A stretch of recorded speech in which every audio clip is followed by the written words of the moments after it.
what do what do we do with, like, are there other things than this individualized um inside the person type of explanations as to why people suffer? And so he was one of the first persons to write on systemic therapy. He wrote a book called Multiple Impact Therapy. It wasn't really popular for that point in time. He had this story about how he sneaked, a guy into the hospital to see what a rotten guy he was because the wife was having so many challenges, depression and anxiety. And he saw that there was like multiple sides to this story of pain and suffering. And he also attributed that he grew up in New York. And so a lot of his friends were like different cultures. And just growing up, he was able to see that there were different contexts that were aiding the way that people interpreted things, behaved, the outcome behaviors, and so on. And so when I first met him, it was really a magical time in our field because we read books like Psychotherapy, The Hazardous Cure. We were told that therapy was hazardous. We were told that the DSM was hazardous. We were told that research lied. And this was right before genetics came into play. So at that point in time, people were put on medication short periods of time and then weaned off. And actually, because they weren't told that they had really major depression, which was a big diagnosis, or even catatonia. I had clients that were catatonic because they were older clients.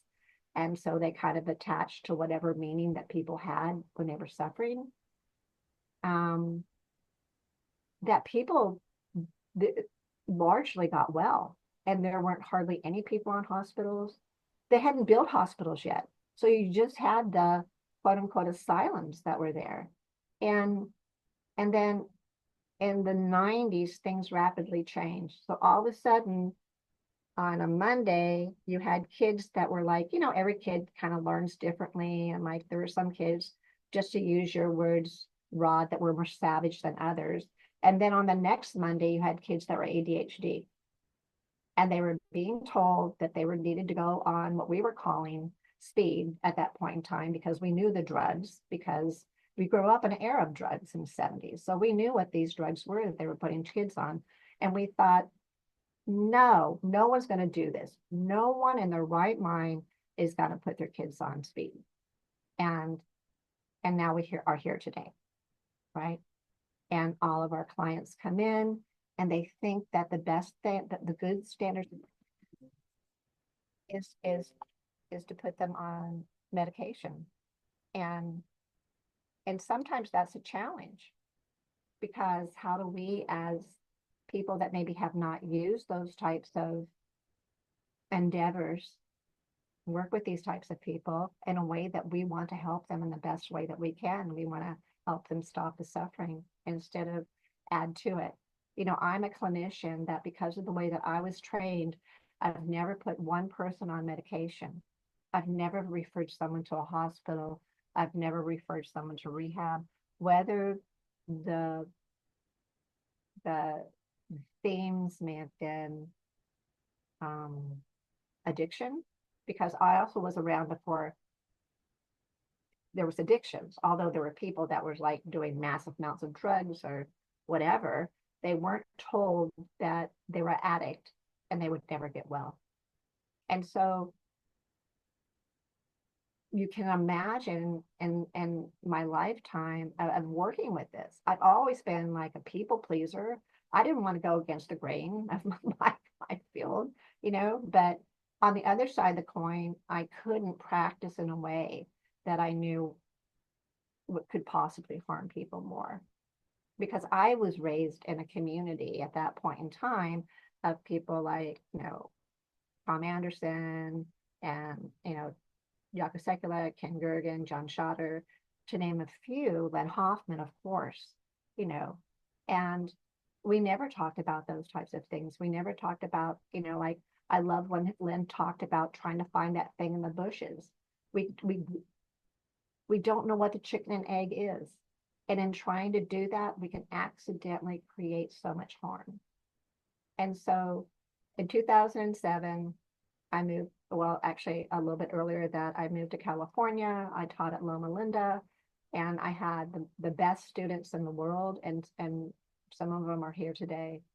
And so our faculty consists of people that trained with us in the past, much like the faculty that we had at the Institute, because these ideas are just so hard to learn. It's like I'm learning everything that you spent thousands and thousands of dollars to learn in graduate school. And I do believe most people come into this field wanting to help, but then the ways that they learn gets them so off on another track. And that is one of the reasons why we're doing this. So I'm going to be quiet, and then I'm going to invite our panelists at first to talk a little bit about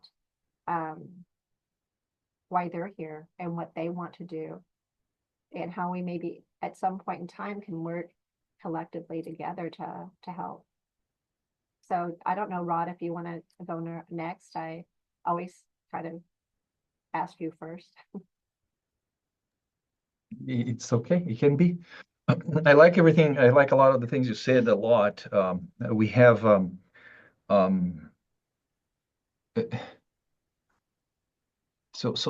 some point, it seems this idea that a life without suffering was something achievable, and and uh,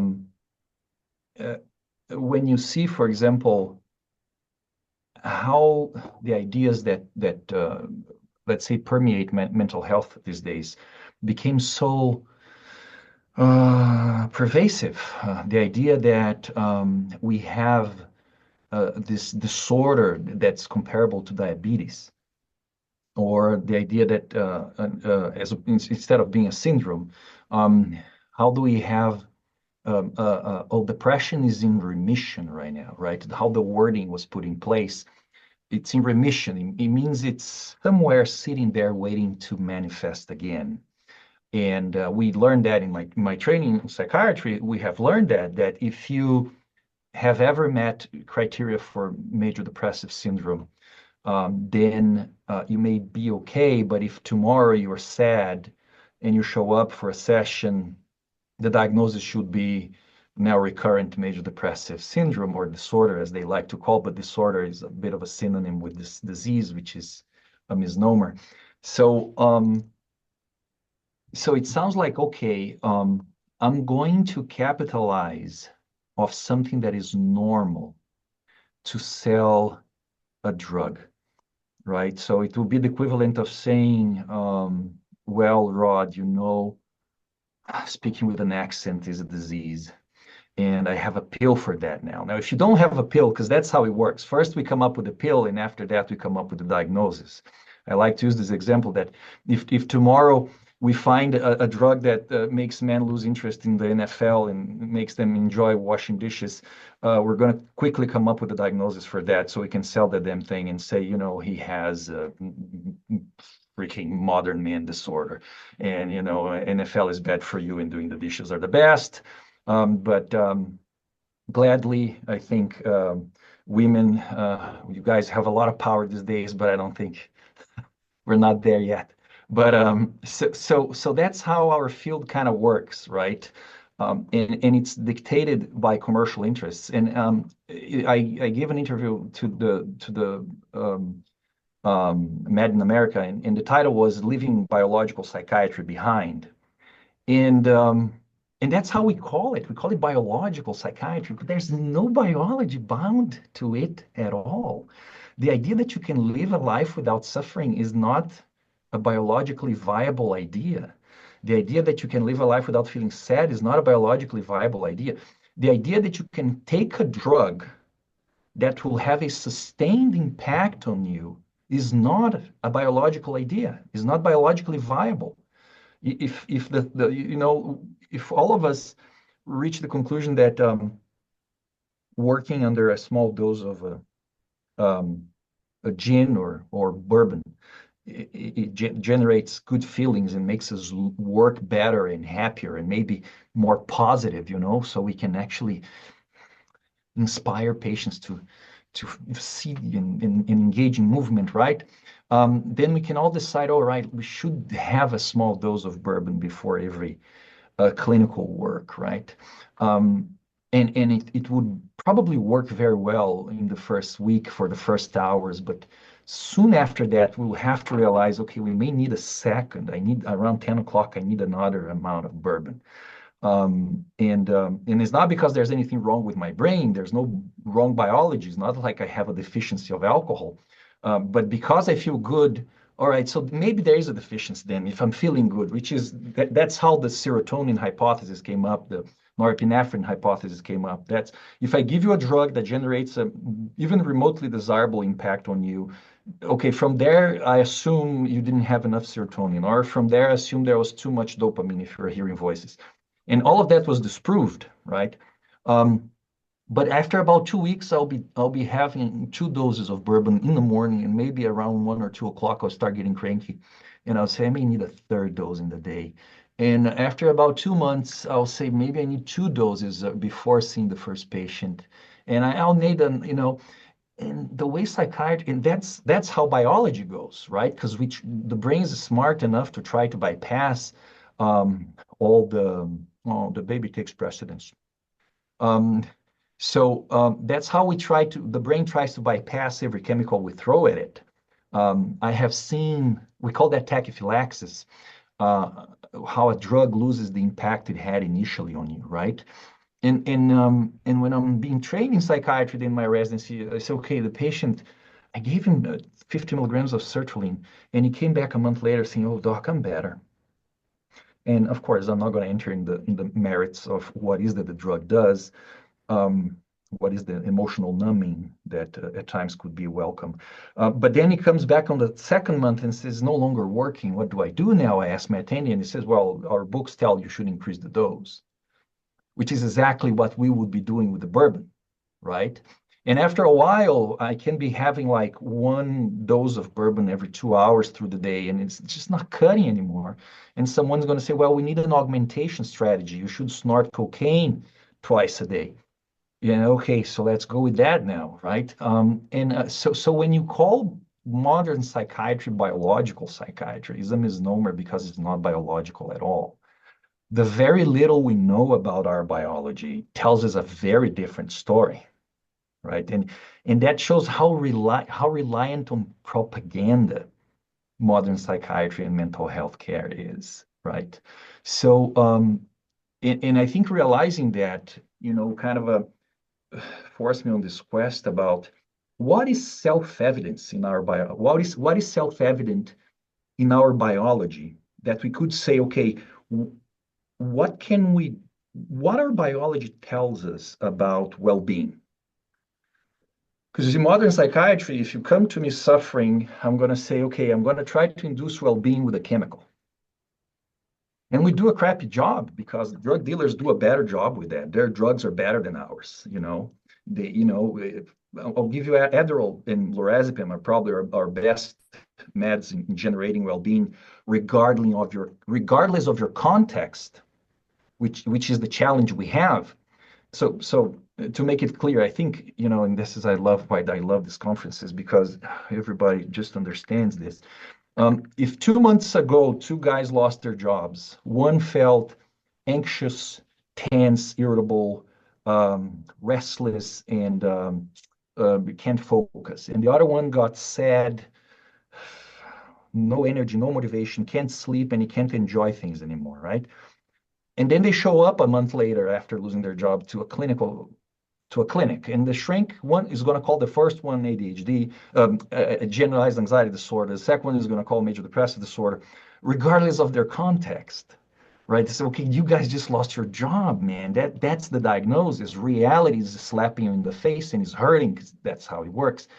And so when we take into account our biology, it's difficult not to come up with a contextual reading. So I was trying to figure what is self-evident. Um, And it turns out that Maslow and Martin Seligman already figured that out, right? What is self-evident in terms of what is that our biology requires from us for the sake of human well-being. Um, so if you take, for example, a positive psychology, they're going to say, oh, relationships. Why are relationships so important? Now, I could say, well, evolution, right? Loneliness means death for primates in nature. I could say ethology if I'm not an evolutionary guy, and say, a primate in nature. I'm just similar enough to him. I don't need to believe in evolution in case you're religious or something. And I would say the same thing, right? So we have a biological design to favor survival that implies that you need all kinds of relationships, right? Goal-oriented relationships like coworkers or just someone to hang out with, or intimacy or love, and all those things kind of build together for that argument. But in reality, we don't need the argument. We know that loneliness sucks. And if loneliness sucks, it means we have a biological design to suffer when persistently lonely. And someone's going to say, Rod, I like to be alone. And I say, you like to be alone when you have options. But if you're condemned to solitude, it's going to hurt you. And the beauty about emotional needs, as I call in my paradigm, is that they're not as uniform as our physiological needs, even though they're all linked to survival, right? I don't need to know any one of you to know that you need air and nourishment and temperature regulation, right?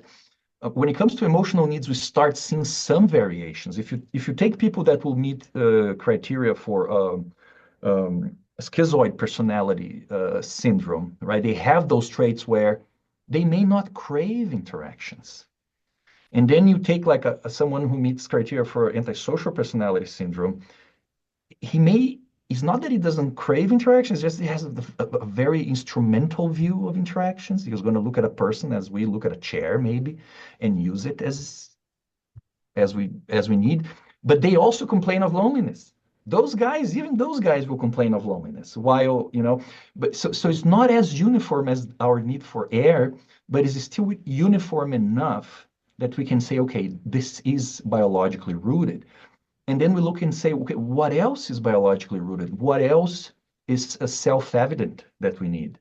And one thing that Seligman said was engagement in life, which I like to translate as purpose. Purpose in the sense of pursuing. What is that we are pursuing in our lives right now? And I think the best explanation I have a very logical explanation, and then a self-evident one is that I'm going to go with the logical one. So humanity has been on this 1,000-year quest to get rid of anxiety, so we don't suffer that thing that we call anxiety, whatever that thing is. And it turns out that anxiety is most likely an endogenous thing. It's not a reaction to the environment. Just like we wouldn't have too many troubles agreeing that if I take a 2-year-old boy and I raise him I think I have given this example before, because I'm going to make an analogy with sexual arousal. We raise a human being in a desert island through some ingenious way. We keep him alive and fed. And nobody's going to have a problem agreeing with the fact that when this boy reaches his 12, 13 years old, he's going to experience sexual arousal, even in the absence of a partner, because the internal environment, as Skinner would call his biology, now is producing testosterone with a very specific results. So then, but also, we know that human beings will feel aroused at the sight of someone who's attractive. So if we make that analogy with anxiety, we could make a didactic separation between anxiety and fear. So anxiety is what do you feel about threats in the absence of the threat. And fear is what you feel about the threat in the presence of the threat, right? So what is the function of anxiety? Well, if that's what anxiety is, then the function is to anticipate threats, which from a biological perspective, it's priceless, right? Imagine years ago, Susan said, okay, I'm going to open a nonprofit clinic, the first thought she has to have is, what threats can I anticipate? What obstacles can I anticipate between where I am and where I need to be? So it's evident that even people living, and my favorite example is obsessive compulsive syndrome, people living in a very protected environment with a family that feeds them, they have to come up with stuff to justify why they're anxious. So out of the blue, we create problems. Did I check the door 20 times? Did I wash my hands? There's contamination here. Because anxiety is an epiphenomenon we just don't control. You're going to feel anxious. So the best antidote we have for anxiety is not lorazepam or alcohol. They work beautifully, but you pay a very high price for that. One of them being the escalation of the dosage and obvious impairment that comes with it. The antidote for anxiety is actually purpose. Because for as long as you're pursuing something, now your anxiety has a use. And okay, what obstacles can I anticipate between where I am and where I want to be? Because that's what anxiety is, and it's endogenous, right? It's not the same as fear that's going to be a reaction to something outside of you. So now we also have, okay, having a purpose seems to be a biological need, a biological emotional need, or basic emotional need, if you will, because that's the name I like to it. And then we also need some accomplishments, and that is also self-evident. But if we don't go through the self-evident route, that how frustration is painful and so forth, so on, we can also have the years of research in behaviorism, where once the reinforcement doesn't come, you just stop pressing the bar, and you experience all kinds of frustrations and sameness, right? And from that same thought, it seems that from a biological perspective, we also need novelties. And we have the hedonic adaptation that is a very well known and described phenomenon in psychology, right? You can buy the car of your dreams today, and oh my God, this is so good, right? And within 6 months, you go like, I kind of like the new Honda, don't know what, because you start, because good things grow old. And that's probably because of our cessation is always temporary. It should be for the sake of us staying alive. So now we have this small list of basic emotional needs that are contextual, right? That you can actually look at your patient, and instead of saying, okay, you're sad, we'll call this depression. We're going to assume this hypothesis that ended up being unproved, and finally, because only in psychiatry you have to prove when something isn't, because everybody seems to believe these things spontaneously. But I'm going to say you have a biochemical imbalance in your brain, and here's a drug for that.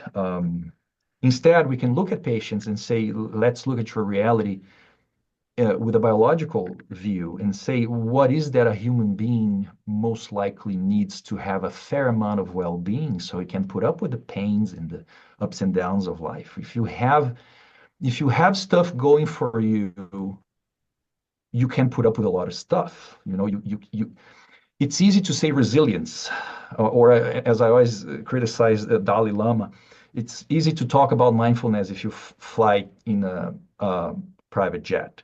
But practicing mindfulness, going to Brazil for 11 hours in an economic airplane seat where you have 1 inch between your knee and the front, the next seat, that's a challenge, brother.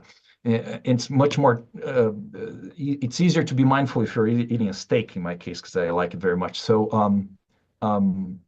basically what I'm saying is, yeah, at times we're doing all these therapies and meds and reframing and trying to change people's minds without paying attention to the fact that their lives absolutely suck from a biological perspective.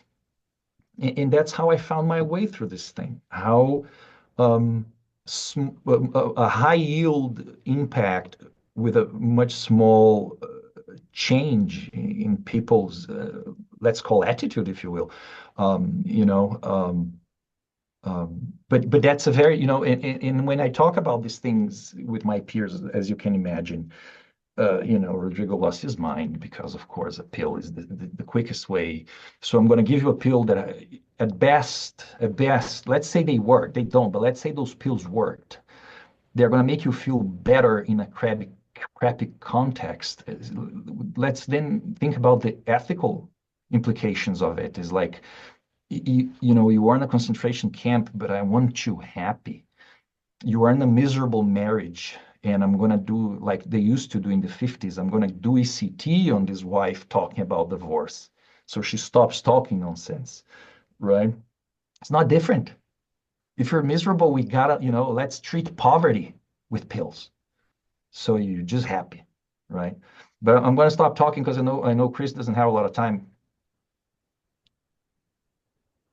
Well, and we'll get back to this because I feel so strongly about this as one who has never referred out for medication, although of course I know medications. I even took some of my mother's medications when my fiance broke up with me, and it was one of the worst trips I'd ever been on. And I was like, you've got to get yourself together because you don't want to be taking this stuff because that just, and I didn't even get a diagnosis. I took her medication, but the strength of the diagnosis and being taught to need something biologically is such a myth that destroys people. It destroys their identity as a person. And we find that when people lose that identity, that they are a diagnosis, or they lose that their identity, that there is something wrong with them, that their reactions weren't normal to whatever the context was going on. I feel so sorry for them that they go in and maybe they were raped, or maybe they did have a bad marriage, or whatever happened. And that is just sideswiped. It's talked a little bit, but what is most important is getting them biologically back on track, which is an impossibility. So they're just chasing something that's just not there, and feeling worse. But anyways, Chris, I want to open this up to you because we want to hear from you. Okay. Um, I didn't anticipate this, but that's fine. Dr. Nardi, thank you very much for your words, your wisdom. It's refreshing.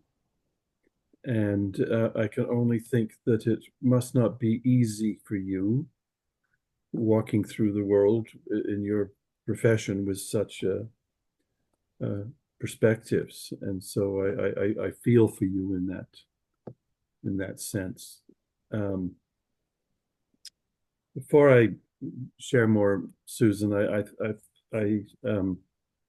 think I should explain why I may only be able to be here for a limited time. I'm dealing with an illness. I've got kidney disease, and it wears you out and makes you very, very tired. And I was anticipating having a transplant, and recently I was told that I would not be eligible for a transplant, and so, which means that I will die of this disease. So that also has effects on me as well.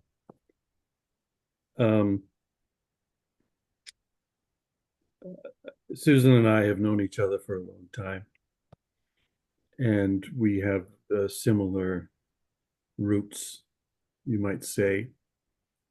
I was very much influenced by the work of Lynn Hoffman, who was a dear friend of mine, and I made a film about her a few years before she died. And her influence it's like she still taps me on the shoulder, tells me things. For instance, she if I ever used the word mental health, she would tap me on the shoulder and say, "Don't use that term." Now, she didn't use that for everyone else, didn't tell everyone else that, but she told me that. And the reason being is because the term mental implies that it's internalized. this Western view of the body as a singular thing, and emotions and different things are internalized inside that body. And Lynn always reminded me that everything we experience is dispersed into a world with other relationships with people. But I also worked for almost 30 years with one, what in Canada we call First Nation, Indigenous nation. And the work, Lynn and the work of this First Nation often coincided, because those connections that make us who we are, that we're dispersed amongst, also include the rivers and the ocean and the lakes and the trees and the salmon and all the animals, and the animals we share our lives with as well, those animals that live with us. We're dispersed amongst all of this. And the other thing that came home to me, and as well, as family therapy began, there was an acknowledgement of a dispersal of who we are, but it was a negative one. It was always looking for a new way to talk about a pathology. And so it was to try to figure out what was wrong with people. My work with the Indigenous community reminded me that those dispersions of who we are go way beyond those. And they go to those connections which sustain us, which keep us alive. So now with whoever I'm working with, my question is always, what keeps them alive? What holds them into life? What are those relationships that hold them into life?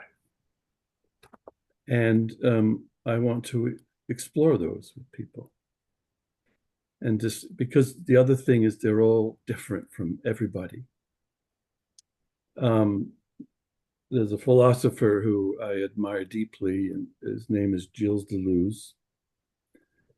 And he was very influenced by the idea of difference. And he made a very, very bold step in a book he wrote called Difference and Repetition. And in this bold step, he said that the ontology of the world, the ontology in philosophy is the realness of things. It's what the world is made of, right? The realness of the world is made of difference, not sameness, not identity, but difference.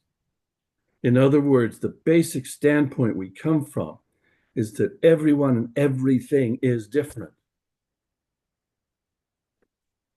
That may not seem that radical until you realize that, take something like the DSM, and you realize that the DSM is built upon the identification of sameness. You see the criteria for the sameness that are built in there. The identification of difference, the whole thing falls apart. And it no longer can function in that realm of difference.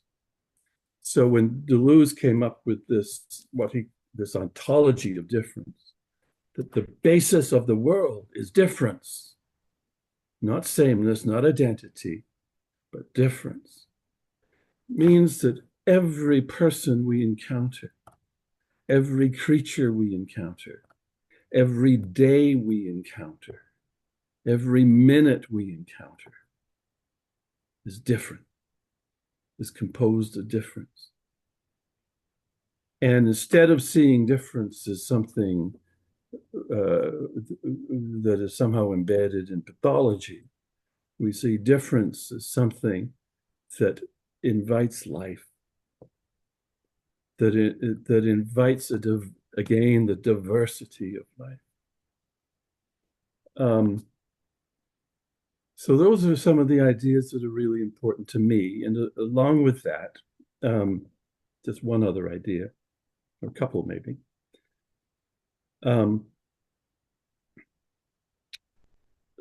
One of the ideas, this is very important, that I got from Deleuze, is a concept called the rhizome. And Deleuze and Guattari compared the concept of the rhizome to the image of the tree, and the image of a tree is of a center column with branches that come out, and so you have centrality, and you have the branches that come out from the centrality. It's basically a view of an institution and of our expectations of an institution. But they suggested that there's another image we need to pay attention to, and it's the image that's embedded in things like grass. By the way, it's also embedded in most trees as well, and it's embedded in every weed that's in your garden. And it's the rhizome, and the rhizome is a botanical structure composed of nodes and lines that connect those nodes. There's no beginning to them. There's no ending to them. There's just this web of nodes and lines, a web of relationships. And so in my work, I'm always looking for the rhizome, the web of relations that hold people into life, that weave a web that holds people into life. One other concept. And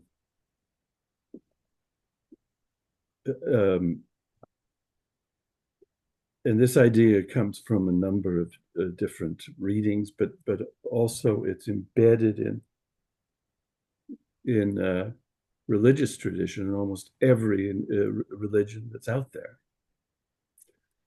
And that is a concept called the gift.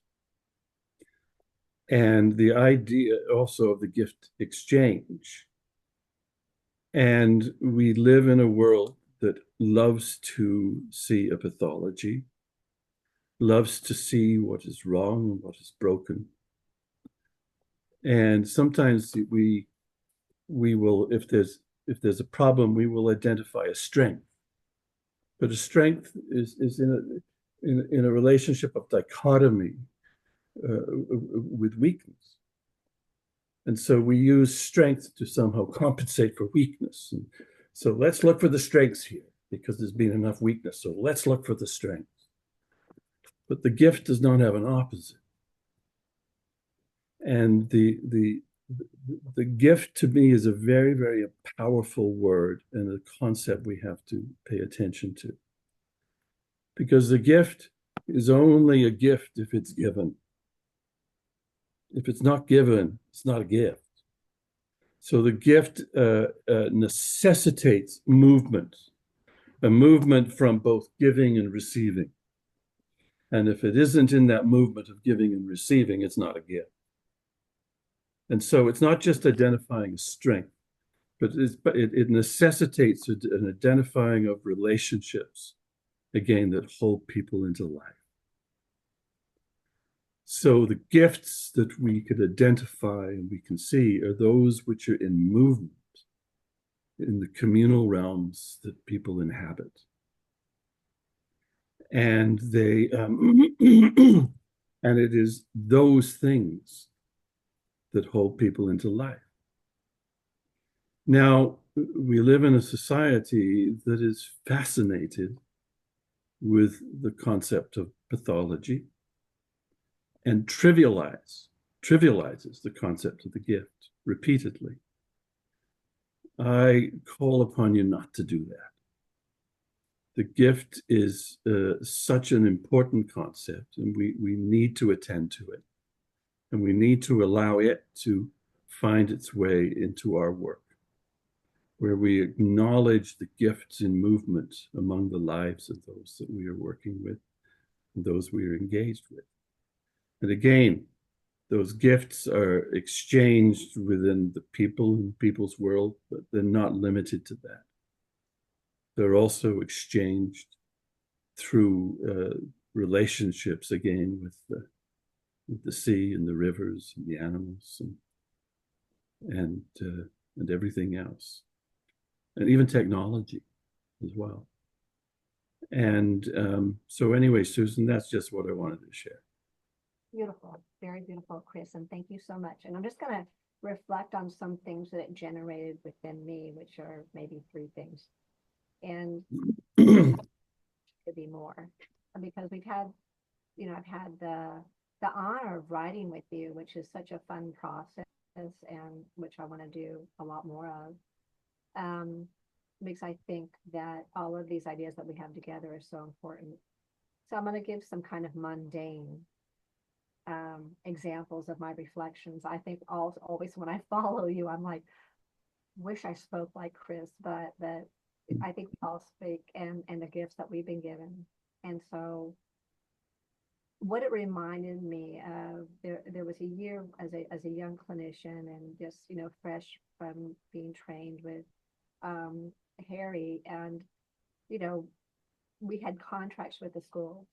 So we would go out in the schools and we would see these children that were labeled emotionally disturbed. And actually that was really before they were being medicated, which is just crazy to think of right now.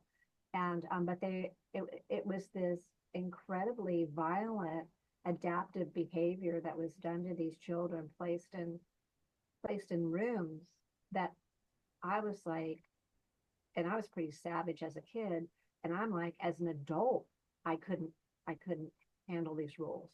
That, like, the institution that you're talking about was just, it was suffocating. And my sympathy for these children, that had to spend so many hours and this artificial confinement.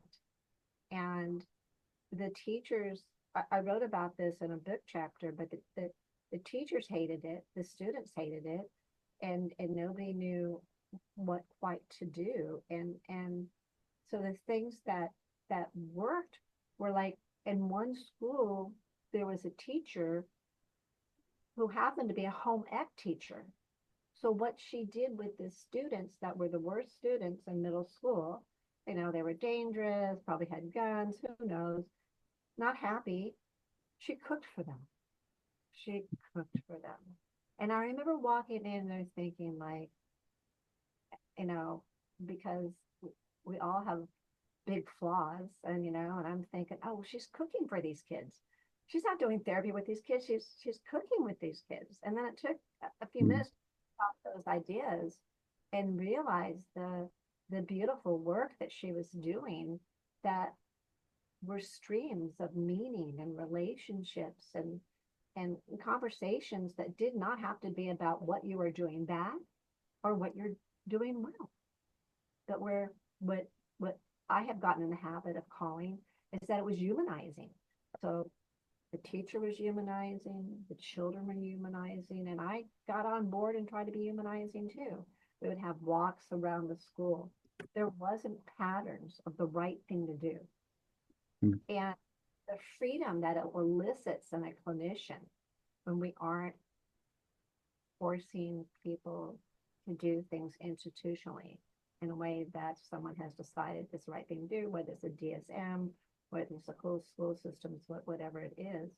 And then the other reflection I had going through is that before I made that aha moment, I was also working in another school, and this little girl just had so many, like, they would, you would go into these rooms with these teachers. The teachers were frightened, and the children are kind of, they're not beating up on each other, but they are trying to beat up on the teacher.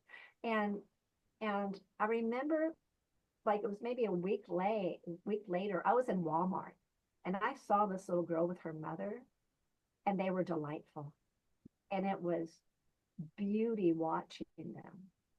And then realizing what we were doing, right?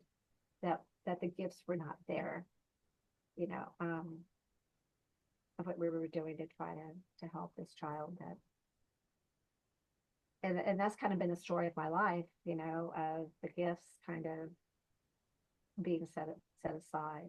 And when we started using the horses, and I think the people that are here with me that use the horses, it was because no longer were we clinicians with fluorescent lights. We had time to talk and humanize ourselves with each other. And those symptoms ceased. That it was so easy. It was so easy to be a person with people who suffer. They're clever. They're not stupid. They're not in a pigeonhole of the DSM, and all we're working at is seeing if they're following whatever theory is attached to whatever diagnosis, and never seeing that person in front of us, not seeing the beauty that is there. And that, I think, has permeated all of our work. I wish that we could do it a lot more. It's not something that was ever funded well. But to be able to use, like I think of you in your smart car that you used to drive around with these children. And I always imagined such parity in conversations. We used to, as I said, I used to pick them up and we'd go for drives, because I found that the best conversations were ones not where you were looking at each other, but where you look in the same direction. And there's also a whole philosophy of the stare that's embedded in power. And I wanted to escape that. I also wanted to say I love the story of this woman who cooked one of the cooked meals, because when you study the idea of the gift exchange, you discover that so often it's connected with food. And in many different cultures as well, it's connected with food. And there's something about the sharing of food that heals people and heals relationships as well. So I love that story. And that was the same thing with the horses, because Yes. horses, families come out that, I remember this one little girl wanted to, as soon as she hit the ranch, she wouldn't come out of the truck. And so one of the learners and I introduced her to the horses, my favorite horse who I love so much, and the apple of my eye, Jack was. And so we brought Jack up to the truck, and thinking that maybe she would want to walk him with us, and just like, nope. And I was like, okay. And so I just jumped in the truck, and I'm like, hey, you're here.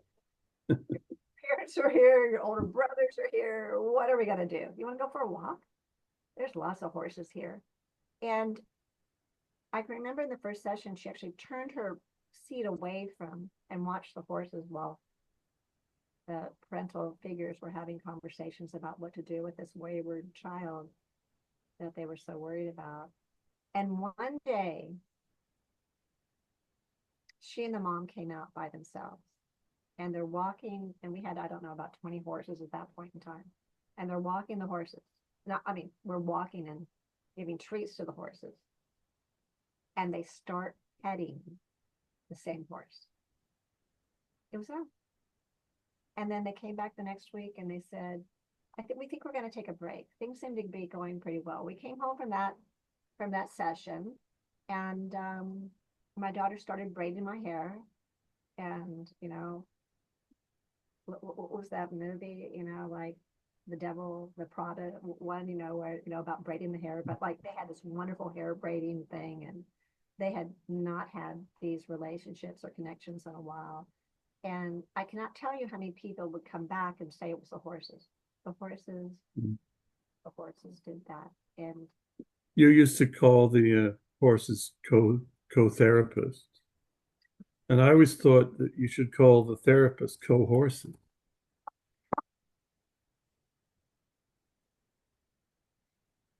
At least co-creatures, at least, yes. It's interesting how change occurs, right? If Yeah, but on how we position ourselves. yeah, yeah. And how we position ourselves amongst the living creatures and even the non-living things around us as well. Yeah, And when I found that we moved from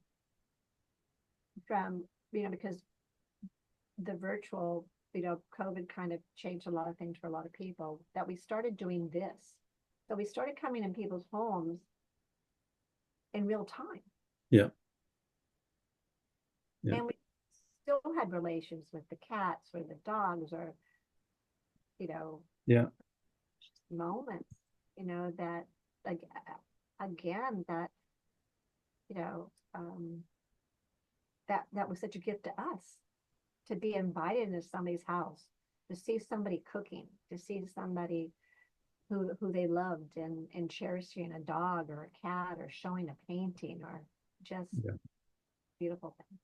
So, um, I was going to ask next Christina, if that's okay, if you would like to come and add your beautiful voice to some of the things that we've been talking about.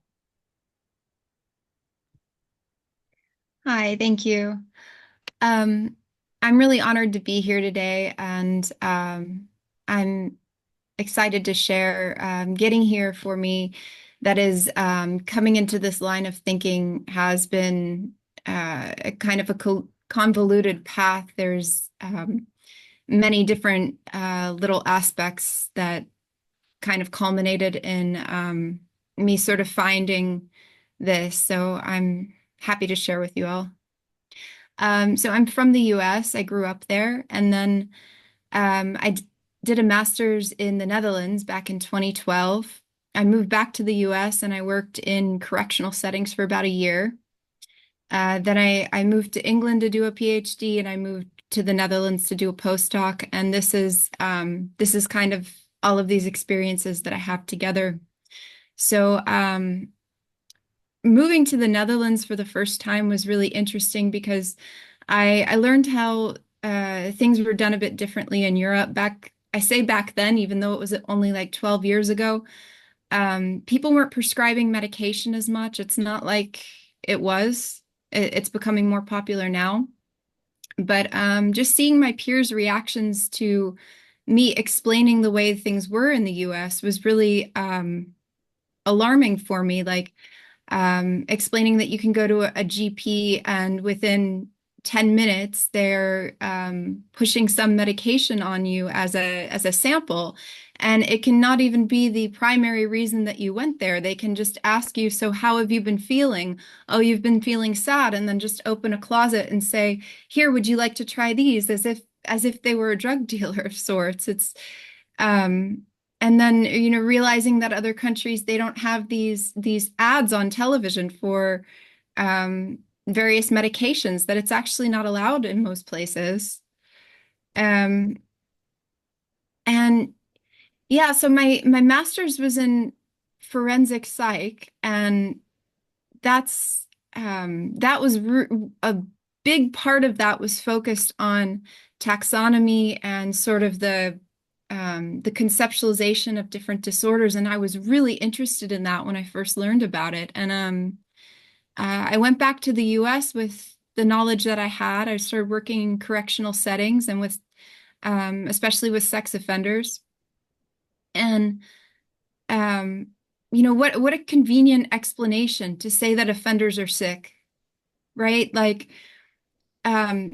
it's so central. People need to believe that offenders are ill. We can't believe that offending is a misfortune and a misfortunate outcome out of context, society, and various other factors that drive it. And importantly, people don't want to believe that society is teeming with perpetrators and victims, and that it can really be anybody. They want to believe that people are very sick, and mental illness, I find it is the convenient scapegoat of offending.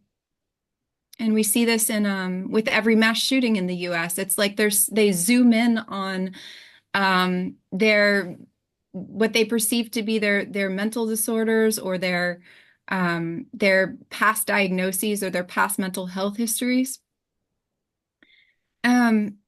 And in the US especially, what other forms of rehabilitation do we have? Or rather, what forms are we ready and willing to adopt?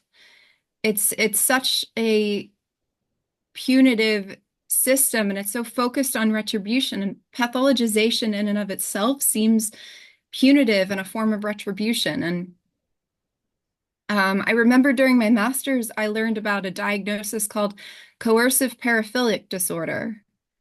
And this is something that is oftentimes diagnosed in people who are convicted of rape, or people who are convicted of multiple rape. And I wondered even at the time, why do we have a diagnosis for rape? And with how often or how common it is to be victimized by sex offending, why do we have a diagnosis for rapists, and why are we diagnosing sex offenses? That really led me to ask myself, who is this for? That's something that I ask myself now whenever I question the way a system functions, or how big a consequential decision is made. I ask, who is this for? Who does this benefit? Is it the client? Oftentimes, I don't think so. And while I'm on that, I really wonder why in the DSM, why isn't psychopathy a diagnosis? We have a lot of empirical research that says that what we know as psychopathy, as a measurable construct, is the single most destructive mental health issue, most damaging on society. Why isn't that in the DSM? Who is it for that that's not in the DSM? That's something that really that I started to think a lot about after I left that field. When I moved to England, I did a PhD, and that was focused on investigative interviewing. So it was more further away from the clinical world. But I was interested in vetting interviews. So the screening interviews that people have before they get hired for a security sensitive job. And my research question was focused on, how does context, like physical context and environment, how does that affect self-disclosure of transgressions? And one of my big findings was that people who were interviewed in their homes tended to disclose a lot more sensitive information about themselves than people who were interviewed in an office setting or a public setting. And that made me think, just from a practical point of view, this started to kind of open my mind to the idea that context really matters a great deal when it comes to simply getting information from someone. I was finishing there around 2020. I was finishing up my PhD, and then COVID hit, and then entered the most stressful period of my life. I wasn't able to finish my thesis. I had a delay of 2 years in finishing my thesis. I moved, I left. I had such a difficult time in COVID. I was so afraid of getting sick.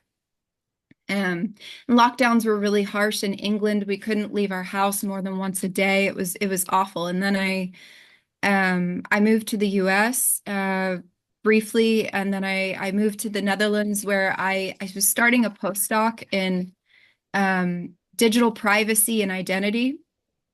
And I spent a lot of time completely alone. And I wasn't, as soon as I moved to the Netherlands, they had their first lockdown. So I went from lockdown to lockdown, small breath of fresh air when I was in the States for a couple of weeks. But and I moved into a housing crisis, so I had trouble finding housing. Various other issues were happening in my life and relationships. And I was really afraid of losing people. And at the start of the pandemic, I thought I would lose old people or sick people in my life, but I had a period of just months and I had lost 4 people. 3 of them were under 30 years old. And this is when I was spending a lot of time isolated. I I eventually went on burnout for work. I was unable to work on my thesis. I just felt like I was going crazy. Um, and I tried to enter the mental health system. I tried looking for help. Um, and a GP who I saw at my first point of contact said something to me that only now I understand what he meant, but at the time I wasn't accepting it. He said, um, he looked at me and I was in shambles. I was crying so much from grief, from fear, from anxiety. Um, and he said, I'm sorry, there's nothing I can do for you. And I didn't know, I wasn't able to really register what that meant, but I kept pushing. I said, no, I need to talk to someone. I must talk to someone. Um, and then I went through this whole really long process of being on wait lists for a long, long time. Had I known I would have been on them that long, I probably would have just entered private care. But eventually, I was seen, and it was like a drip feed of being seen. And then it took 2 years to give me a diagnosis. And when I had got a diagnosis, I was diagnosed with 4 or 5 different things. And I was, by that time, I had moved in with a partner. It was a really bad situation. It was a DV situation, and I was trying to leave. It was one of the most awful periods of my life on top of everything else I was dealing with. But I eventually had finished my thesis, left, got housing. Somehow it's so difficult to find housing here. And wouldn't you know, within like 6 months, a year after that, when everything had settled, I no longer had any problems. And I thought, how can this be? And also, why didn't anyone help me when I was grieving? Why wasn't, even though it is, yes, it's something that couldn't, yeah, you can't diagnose acute grief, I suppose, but there's something that could have been done for it. There's something that could have been told to me about it. And yeah, after this period of my life, I decided to open a private practice. I wanted to orient myself with something that was aligned with what I had learned over the years professionally and personally, and my experiences. And I became really interested in anti-pathology, narrative therapies, collaborative therapy. I found Harlene Anderson's work. And I also became really interested in grief ritual leadership. And the work of Francis Weller has really impacted me. And sort of on a more macro scale, I think about how society is changing so fast nowadays, and people have kind of forgotten how to grieve, and not just when you lose people, but when you lose ways of life that you're so accustomed to. And I think that within that sort of context alone, well, that macro context is something that we're all dealing with right now. It's like I hope to emphasize that more, and I hope that others emphasize that more, because I think it's kind of like we're sleepwalking into the future. We're not realizing the impact of how various ways of life and systems are changing us very slowly. If I can say something, this is Yeah. a fascinating story, Christina. You see, so you're talking about the SM and the way, right? We spoke about how psychiatry handles human. I don't say, maybe we shouldn't call human suffering, just how psychiatry handles being a human. And what are the chances that a whole field of a professional field, psychiatry in this case, is constituted by people who have had very controlled, in place predictable lives. And also that selects a collection of personality traits that makes them more compliant, smoother, or more able to tolerate boredom, for example. And then we have you, which is a blessing for the world of psychotherapy, because you go about your life, and it doesn't sound like you go about your life in a shy way. And you manage to suffer every bit of it and get yourself in crazy situations, and then you get out of the situation, and then and of course, once you live life, you have to come up with the wisdom you have right now, with the view you have right now. And now real people can actually look for you and you can relate to them. When you come to my profession, we're a bunch of boring people. We haven't been into problems. It's nothing like, it's just because you see, we had this conversation another time, is medical school is a compliance test.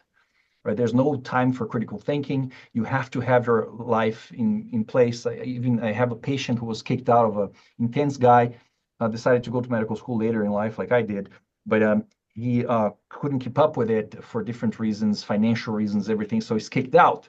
So there's a selection process. There's all kinds of biases where it's going to select a bunch of professionals that if they see you having a problem, they can't really relate to it because their lives are like sheltered in so many senses, right? And some cultures much more than others. And then comes you here to this conversation, say, well, I was victim of DV, boy. And then I was in this tough situation. And then so you're going through life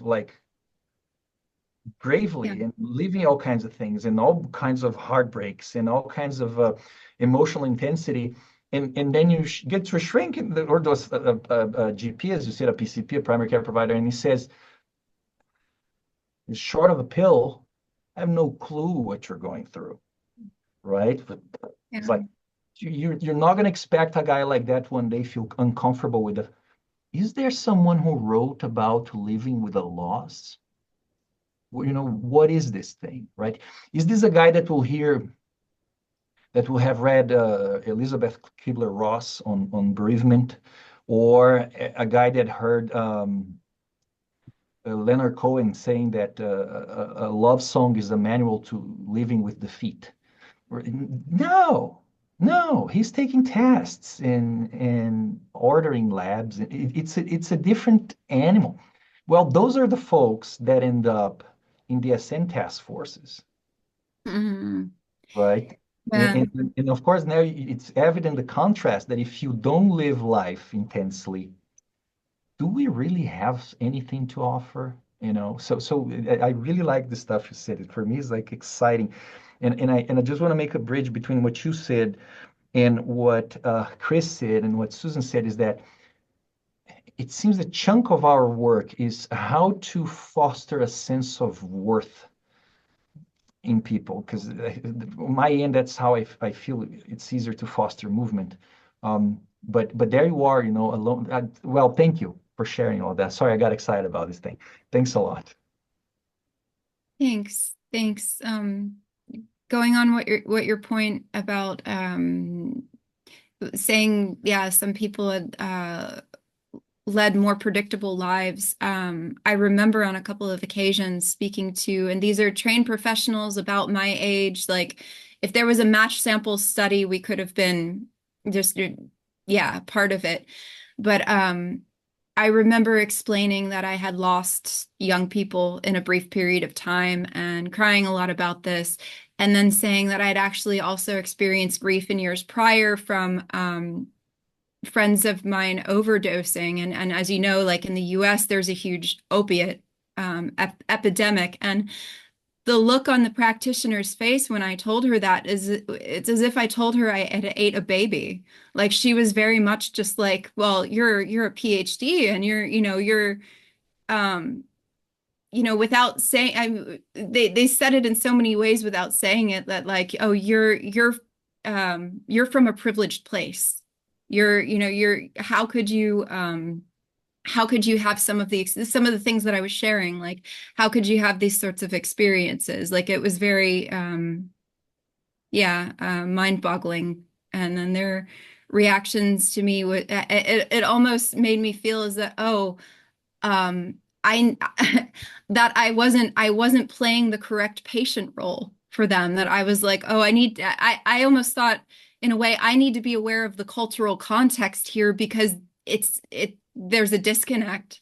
So on top of the predictable life, there's also the cultural dimension that a lot of time is lost, even in the same country.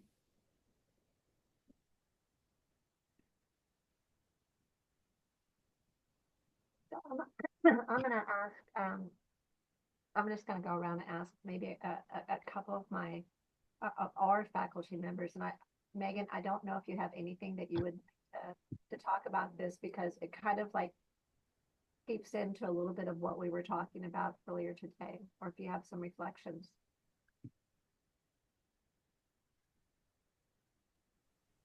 Yeah, sure.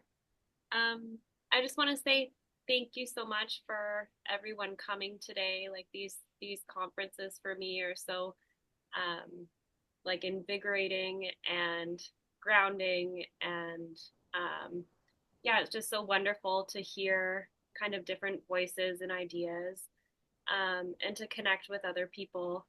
Kind of what you were saying, Christina, that like think in a similar way, and to kind of arrive in a place where yeah, there's connection around ideas that like we, or at least for me, like I don't always get to talk about with colleagues kind of like on a day to day.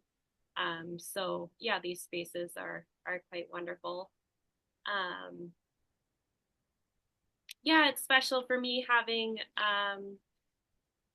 Dr. Kinman here, because my kind of like my journey to now I see a person, and to kind of like this way of thinking began at City U, and a group counseling course with Professor Kinman, and he was the one who kind of introduced me to a lot of these different ideas, like around reflecting teams and open dialogue, and he really heard and saw yeah, I guess like a lot of my experiences kind of early on as a teenager with mental health systems, and yeah, kind of like opened up my mind to this other possibility that things don't have to be kind of the way that they are traditionally within institutions, that there's a different way of practicing, there's a different way of hearing and seeing and being with people. And yeah, so that was my connection initially with Dr. Swim, and now I See a Person Institute. And I remember our first conversation on the phone, Dr. Swim, you were so welcoming, and yeah, just the way that you kind of spoke about the work that you do and the people that you're connected with and the families you were seeing, like I could kind of tell from that first conversation. I was like, she embodies the ethics of process ethics, and all of these other ideas that I had been kind of reading about and hearing about. Yeah. I loved listening to Dr. Nardi, and kind of like the realistic examples that you're giving. Like I feel like the way that you explain things is very down to earth, and it's relatable, and it mirrors a lot of the things that I'm kind of seeing working in the healthcare system, and some of the things that I struggle with in terms of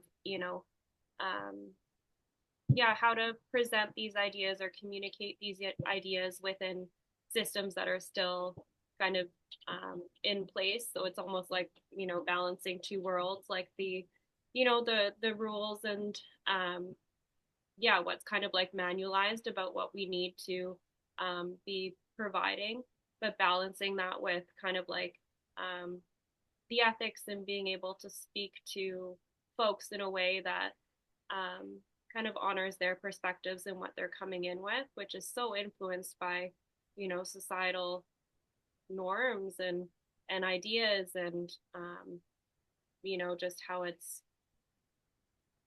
a lot of these yeah, kind of understandings or the generalized concepts around pathology and deficiency and diagnosis, that is like ingrained, and folks are kind of showing up with an expectation that that's what we're going to provide, and how to kind of yeah, hear them, respect that they're having a hard time, but also introduce or share this idea of like, how can we find out more, kind of find different ways of talking about what's going on for you so that we can move towards resolving that and helping you feel better in a way that's changing the context and changing the situation or shifting the perspective around it so that there's those natural like solutions and possibilities that happen that help people to move forward. Yeah, rather than kind of keeping them medicated and stuck with where they're at. Yeah. And I think that kind of relates to what we were chatting about before, Dr. Swim, of, like hearing what people are coming in with and not making assumptions. And, I kind of gave an example of the assumption of hearing a word and then jumping into the biomedical definition of it. For example, like someone comes in and uses the word paranoia, that could be a red flag for someone, like, oh no, we need to get them to psychiatry, we need to there's almost like a panic that occurs. But rather than that, kind of sitting with that and trying to find out, what do they mean? Like they're paranoid, they're afraid. What are they feeling afraid of? Like, where is that coming from? Why is that showing up? And how can we help? Because people can face their fears, they can do things that are scary, they can if it's in the context of relationships, like, yeah, a lot of people are nervous or shy or so it's part of being human. And then how can we help you to come to a place to make friends, and then yeah, you come to the other side of it. So that's it's different pathways that you can go within conversation. And I think that one of the things that I was thinking about when you were talking is that we were talking about, it's almost like it can be a game of telephone. So this therapist says something to this psychiatrist, and that psychiatrist says something to the nurse practitioner, and etc. And all of a sudden, a story builds that's very different from that maybe story that had so many gifts in it. That you see it become something that is like, it reminds me, Chris, of what you were talking about, the tree. So it's this immovable entity that has no newness coming in and or out, that there's just more monologues to support the tree narrative. And that tree narrative can cause sometimes death. I hate to be that, people will call me dramatic, but I don't think I'm being dramatic. I think I'm being honest. And I get so saddened with how I've seen this field go from 1982 to almost 2005. And, I'm one of those people that will actually, if it's somebody that I know that is like, I don't know, I was getting an IV the other day and the woman wants to go into therapy. And I'm like, do you really want to do that? Like, do you have friends that you talk to, kind of having these fears of who she's going to come into contact with. And then she's having some boyfriend problems, like which one of us here did not have problems as a young person with our love life? And how is that going to be then construed in a way that does not represent the person? And then the person is kind of, I hate to use this word, but brainwashed into learning another narrative for who they are. And a lot of times that is not the narrative that served them at all. And so we have someone joining us today, and I don't know if you wanted to be able to talk about this a little bit, because some of the ideas of this wonderful woman, Mrs. Day, that the beginning quotes were about her son and herself. Would you like to talk a little bit about that? Yes, thanks, Dr. Swim. Dr. Swim's our family wise woman. And I say this because I've encountered, and it's, first of all, it's refreshing to hear everybody on the call reflect so deeply about their impact on patients' lives. My family and I had never been in therapy, and I think I just want to say a word maybe about the impact of a diagnosis. And for our family, it was life and death.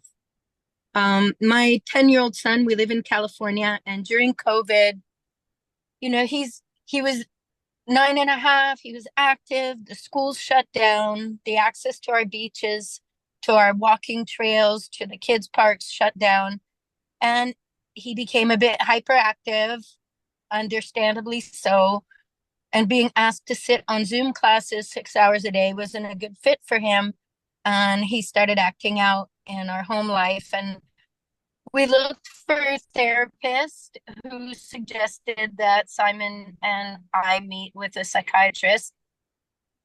Within 20 minutes of speaking with Simon, she said for sure he has ADHD, and here are the non-stimulant options for medication. And being in a pandemic, being a bit desperate to bring more well-being and homeostasis to my family, we agreed to go along with that frontline medication that wasn't stimulant. Within 2 months on that medication, they were recommending stimulants. The stimulant shortage in the US had them switch him to an SSRI called Strattera. And within 2 weeks on Strattera, he began self-harming for the first time. And within a month, he'd tried hanging himself. And this led to a series of him being hospitalized, put in residential treatment, put in partial hospitalization, come back to family life, and do a few bouncing back and forth between home life and psychiatric care. And during that period, the diagnosis that started this whirlwind of, now I can see it stemmed from the diagnosis and the medication, but it started a whirlwind in my family that not only affected my son with the diagnosis, but all of us. And within a year and a half, he was on a max dose of stimulant. He was on antipsychotic. He was on an antidepressant, brain booster, and blood reducing medication. And I'm emotional because it's real. I'm not theory in a book. And I'm so grateful that I get to speak to therapists who, honestly, you guys have a tough job, because when you leave your client, you want to think that you did some good and you did your best and wish them well on their way. But some of us don't do good after meeting with certain therapists. And so please appreciate and go gently with your hand of diagnosis, because you never know the whirlwind that it could set in motion, as it did in my family. I'm happy to report that Simon is now weaned of all that medication. He's at home. We've assured him we're never going to send him away, and that we made a mistake by listening to doctors. And now we have to explain that not all doctors make big mistakes. So you have to balance out doing your research and following the medical field. I don't know where everybody's from, but mental health in the US is only accessible through medical care. So it's deeply medicalized. And thanks for this opportunity to hear this sad story gone better, that hopefully can remind you when you're with a client to press really gently on your hand as a therapist. Thank you. Thank you so much. You know, and and I guess that kind of leads me into, I think, and Chris left, but it's one of the things I heard Chris saying, it's not just the medicalization, it's that we've developed, marriage and family therapy was supposed to be a revolution to individual pathology, to pathology inside of a person.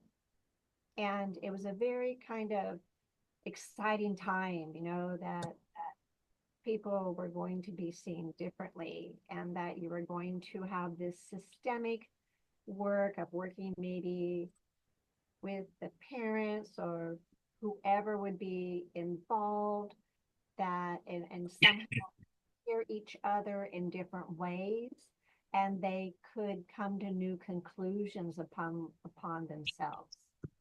And then what happened, in my opinion, and is that the same pathology in the person now became the pathology in the family. So it wasn't about like this freshness that everyone here has talked about, the freshness of thought, that people actually now had individual pathology and family pathology and couple pathology. And so, when I was talking previously about talking to that young nurse who wanted to, wanted to go into therapy because of she and her boyfriend had just gotten back together, I had these visions, right, of what conversations were going to come about. Because I know as an educator that when I came here, which was a big shock because I had been raised in kind of this postmodern bubble, that when I came here and started teaching at universities, my colleagues were much different than I. And I remember one of my colleagues saying, if you say something about diagnoses, we'll fire you. And so, so then I had to tread lightly on that.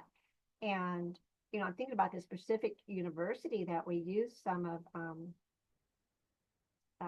Barry Duncan's work, which, he had written on did some work on the heart and soul therapy and on, Escape from Babel, which is something that Margaret read a long time ago, because Margaret was one of our first learners at Now I See a Person. And so, how did we try to position ourselves that we weren't adding accidental harm? And I guess what always echoes in my mind was what Harry Galician used to say to me, is that problems heal in time. And it's our jobs as clinicians not to get in the way of that healing. And so it could be something very, very, very simple.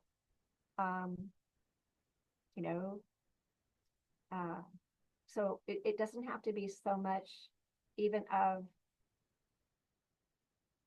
a DSM diagnosis, but I hear stories where people are told, by other people that they have other types of problems, right? Other types of labels.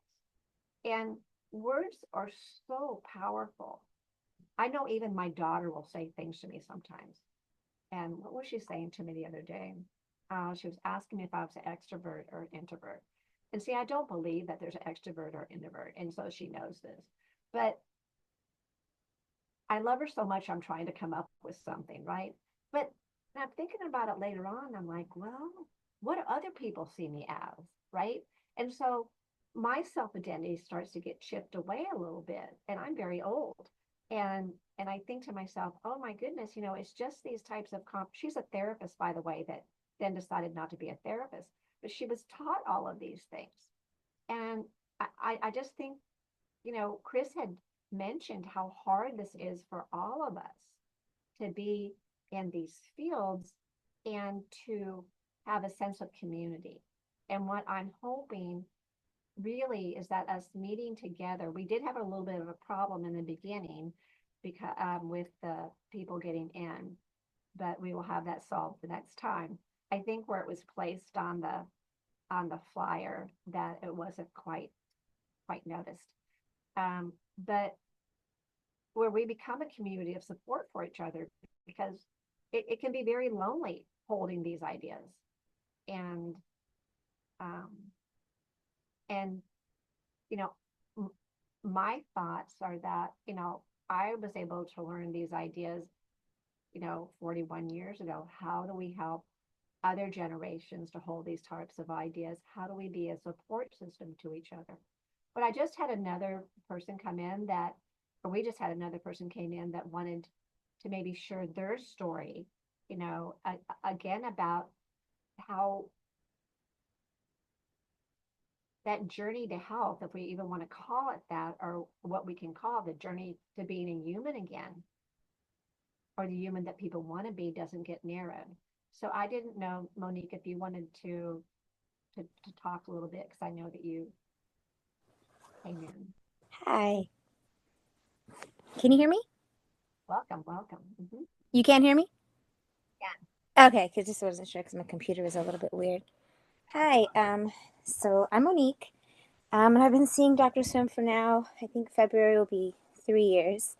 And when I came to Now I See a Person, there was a lot of things that was going on in my life where I was still trying to process losing my mother to cancer, which in a whirlwind kind of brought me to a place of just not knowing how to handle all the emotions I was dealing with, and not knowing how to navigate through those emotions, and not knowing how to get the right support of trying to grieve but also be a present mother, and those kind of things was all very overwhelming. So caused me to not kind of want to feel these emotions. So it caused different reactions of, drinking and all these different things that caused more problems for me going into it, of being like, okay, I had seen a previous therapist before, I had seen Dr. Swim, and was quickly decided that since I was going through the grief and I was having anxiety about things and supposedly clinically depressed and these kind of things, that it would be best that I take these medications, that I can, feel normal, quote unquote, again, which I, sorry about that. I wasn't sure how I felt about that, which is why I kind of went to Dr. Swim after all of this, because I just didn't feel like medication was the right thing for me. I didn't want to mask the symptoms. I wanted to find a way that I could process these emotions and heal whatever I was feeling, or know how to tap into my own internal resources of what I'm feeling, and not feel like I was going crazy, because in my head I felt like there's a lot of these different things was making me go crazy on certain things. And being able to know that, once after speaking, after these last few years of being in therapy and realizing I'm not crazy. I never took the medication. I never even filled the prescriptions. I never even went that route. Being able to feel like what I was feeling was valid as a human, not that I was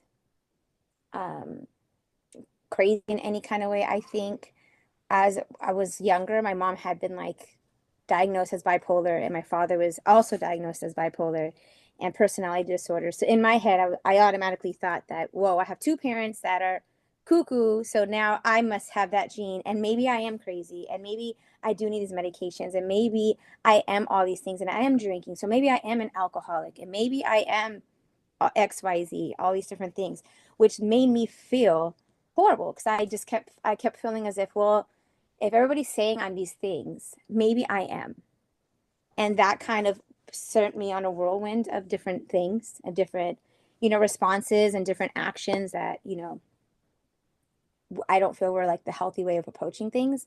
And now, years later, of looking back at it and just realizing that, life does happen, and these things are, life situations and death and grief and feeling sad, and all those things are normal, and just knowing how that I can process all that without feeling I have to medicate myself, and I can learn how to figure out where my triggers are and how to actually heal the trauma and the PTSD I think I was experiencing from everything from a childhood to even adult life, helped me understand where I'm at, and helped me to heal things so that I'm able to, feel okay, or even if I'm not feeling okay, able to process these emotions differently than I would have before.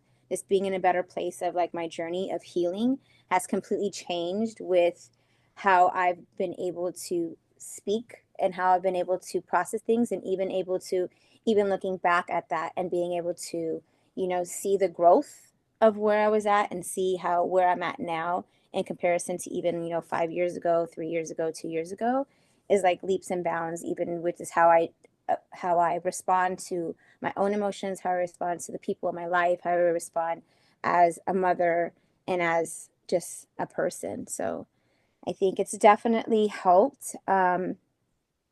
I'll get personal. I had, due to all these different things, and when I had first came to Dr. Swim, I had gotten into trouble for drinking, for DUI, and it caused a whole bunch of different issues, obviously. And I think having them as a support made me realize certain things, because the system and how it works of, you know, you make a mistake, you get stuck and being labeled as that mistake. And being able to understand that I'm not that mistake, and where I was in that place of my life of not wanting to feel things, or not wanting to do things, or not wanting to even get up out of bed at times, was different now, because I think I'm looking back at it after these years of just being able to process and heal from all of that, and not feeling this overwhelming feeling of guilt and shame has changed my outlook on life. This is now going on 3 years later, where this is now like the closing chapter of things, of all of that. And I don't mind getting personal. So because of all those situations, I did end up having to serve custody time, which was just recently, actually just a few days ago. And that was 2 weeks in custody time, which how the system works basically in the county that I'm in, you know, the judge had seen, basically I had submitted a book of where I'm at in my life. I've opened up a gym. I'm a wellness coach. I teach kids. I try to help them to be like a mentor more than just a physical coach, a mental coach, and all of these things, so that they can be like mentally strong and physically strong and emotionally strong. So I've changed everything on where I'm at, and I don't drink anymore. And it's just all these different things. So I don't feel like I need to mask anything. I'm able now to be able to process things differently without feeling like I didn't want to feel. And my experience being there was completely different than I expected it to be. I thought I was just going to like feel a certain type of way, even though I am so blessed that it's came up until this point that happened, because if you would have been 3 years ago of me being there in the mental state where I was, where I had feeling like I was an alcoholic, or I was depressed, or I was anxiety, I don't think I would have been able to feel how I felt even for those 2 weeks. Even being there, I felt this overwhelming sensation of peace and calm. Given the circumstances of the environment, obviously was not ideal, and it was crazy, and there was all these things going on. And just being able to be in that environment and to know that, like, to speak, I felt like I was placed there for a reason. And I spoke to other women that had those same kind of feelings of where I was a few years ago. And I sat there and talked to maybe 20 women on different occasions, where they were just sitting there like wanting to hear, and kept asking me, how are you so calm right now? How are you so at peace? How are you so? And I just explained to them my healing journey of where I was and where I've been, and how I've been able to change things. Because a lot of these women, they have these pill calls where it's like pill call 3 times a day, and they have to go take this pill and that pill. And I started to ask them, like, do you even know what you're taking?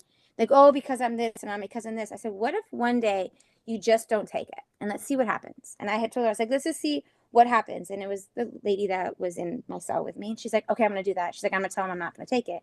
So she didn't take it. And the next day they were allowed out. I went out to the yard. I decided to help the women, and I'm a yoga teacher. So I taught them yoga, and I was able, and they were able. It's just so interesting of being in those kind of institutions, of understanding of having them, the way they make them feel as if you are your mistake. You are this, you are the reason you're here is because you are crazy, and there's nothing you can do about it. And now you're stuck. And it was the most enlightening thing to just see just how that is for people. And being there, being able to, even I taught 4 yoga classes while I was there, that they allowed me to do that, because I noticed the women that were quote unquote crazy, that would act out, that would scream in the middle of the night, those things, after my second class teaching them, they were sleeping soundly at night. The lady that was told to take medicine, she didn't take the medicine. The next day, after taking a yoga class, it sounds crazy, like one class and just not taking the pills, she said she didn't have these crazy dreams that she was having, that she was able to breathe. She wasn't having anxiety. So it was just so interesting to be in there and to understand that, like, the process of my healing and where I was placed to be for that reason, and being able to bring that to light for other women was amazing to me. And I felt very grateful to be able to be there. Sounds strange, but to be able to be there to help other women understand that the way to process things is also internally in them. They don't need a pill, and they're not with their, and to learn to how to eventually forgive themselves for the mistakes. They don't have to carry all this guilt and shame and all these different things that are eating away at them, that they're just kind of going through the motions. So it was a very interesting 2 weeks of my life to understand. And it also was enlightening and growing in my own evolution, based off of the fact when I was speaking about my own situations, I didn't realize where I was in my growth till I actually started to verbalize where I've been and where I'm at now.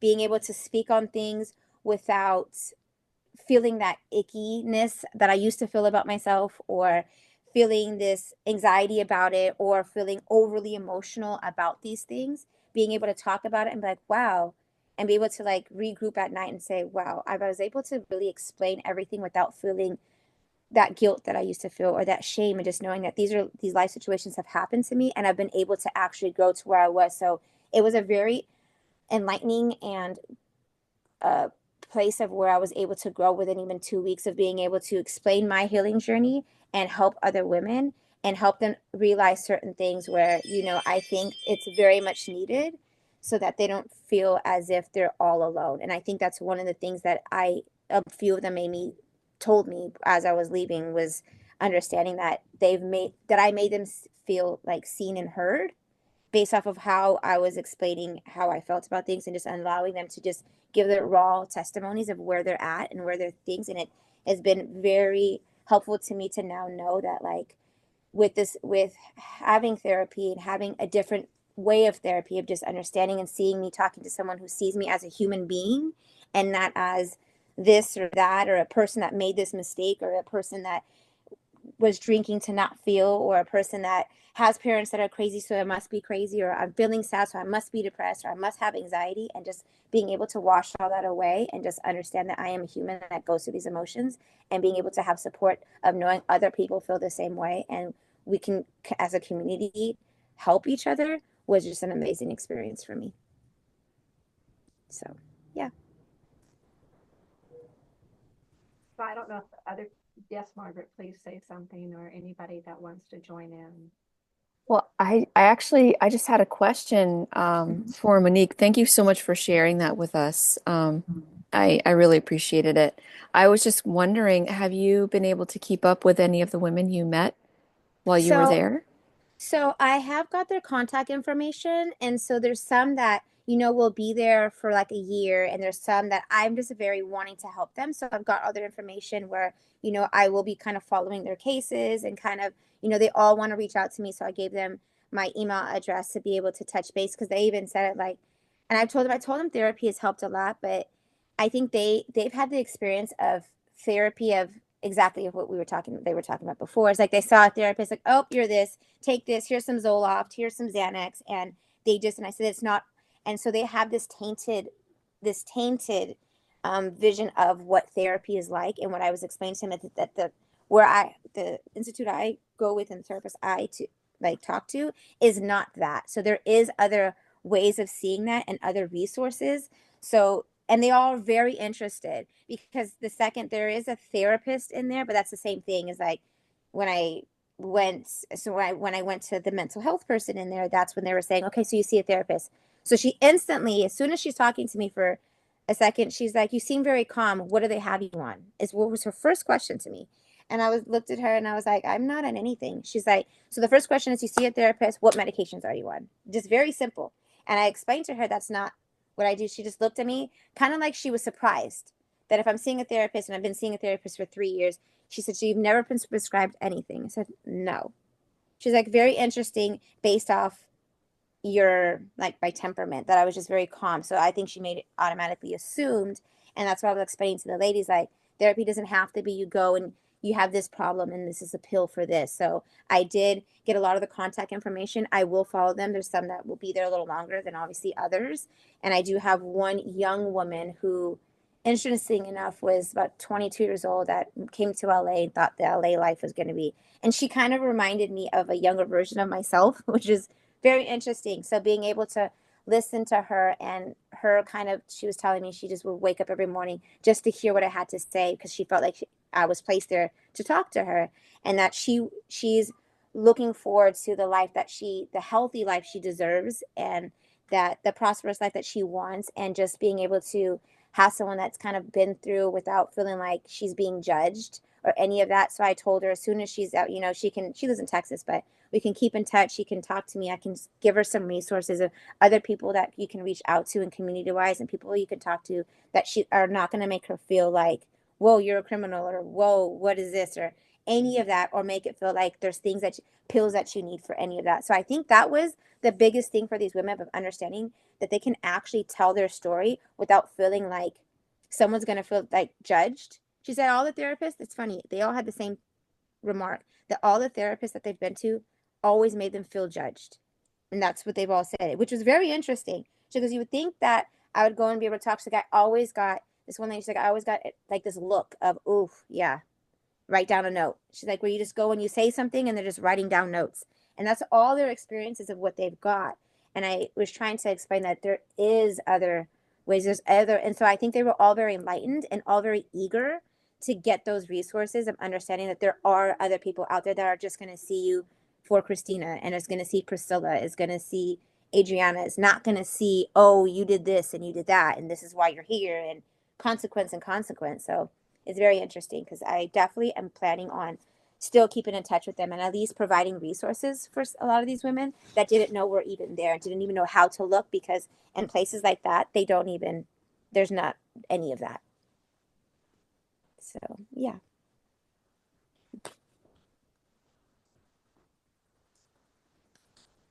Did anyone else have any comment? I just wanted to say, Dr. Swim, that I applaud you for bringing together all of these wonderful voices. I feel like I want to crowd the room in my life every day with these generative conversations that talk about prospering and like quality of life. Like, how are we being and growing together? What do we want to do in our lives? What are our hopes and dreams? That we are so much more than a diagnosis or a pathology or a mistake, or,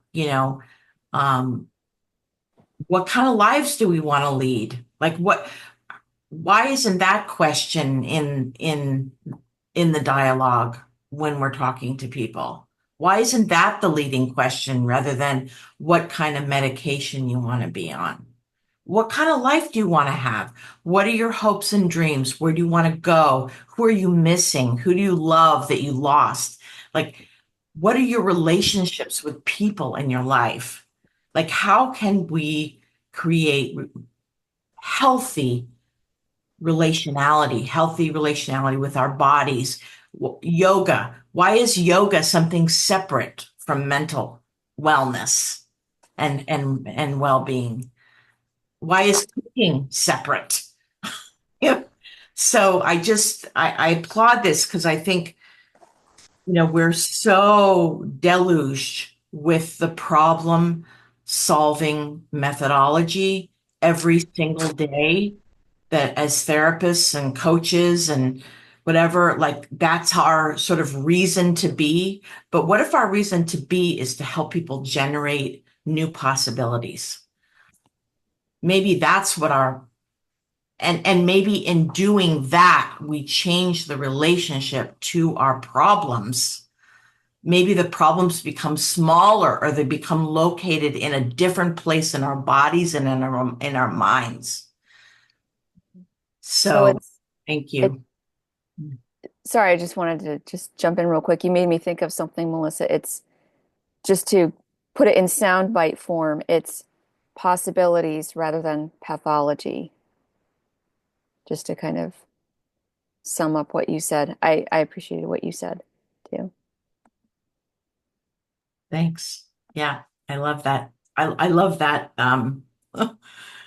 Whatever that was, I love it. Thank you. I like to kind of titrate everything down into like bumper sticker slogans. So that's how I think of that, possibilities over pathology. And I love what you said as well, Melissa, and it's very important to me for us all to be together. I, you know, I would like to open this up for a few people to make comments. I agree with you that I love what Monique said, and Monique, I don't know if you mind if I tell this story, or maybe you could tell it very quickly of when because you thought therapy was kind of like our therapy, and then you referred your cousin for therapy. Oh yes, I refer my cousin as well because she also she deals with like a lot of trauma herself, and she was so convinced that she had multiple personality disorder and bipolar and all these different things, and where I would be around her and she'd be like, oh my gosh, it's 1:15. I didn't take my bipolar pill 10 minutes ago. I'll be crazy in 2 hours. And I was just like, I'm like, no, you don't have to do that. You don't have to feel this way. So I had told her the same thing. You have to start going to therapy, start talking about these things instead of trying to I feel like this masking the symptoms and not getting down to the root of healing why you're feeling these certain reasons. And so I introduced her to therapy, and now she's not. At first, told her to just try it. Just try for 2 or 3 days and see how you feel. And she's like, oh, by 3 o'clock, I wasn't feeling like a basket case. I'm like, yeah, because that's what. But they had her feeling that if she didn't take it every day at the same time, by the next day, she's going to have a quote unquote episode. And that's what they had her believing. They had her believing she would have an episode if she was not taking her pill at 1:15, at 5 o'clock, at this. She started to slowly say, okay, I'm going to take it every other day. I'm going to take it every 3 days. And now she's still taking a little bit. If she feels weird, she'll take something. But it's not like this everyday thing. And she started to talk to someone, and she's noticing that when she's able to like talk about these things, it's easier for her to handle things now instead of having to just medicate and just be on all these 10 different pills that they wanted her on. Mm-hmm. And then I'm going to spin around and I'm going to ask, so Rod, being a solo psychiatrist here, like what kind of reflections do you have? And there you are. What do you have, listening to these stories? There's so many things that can be said about it. I think one of them is, which is what worries me every day, is how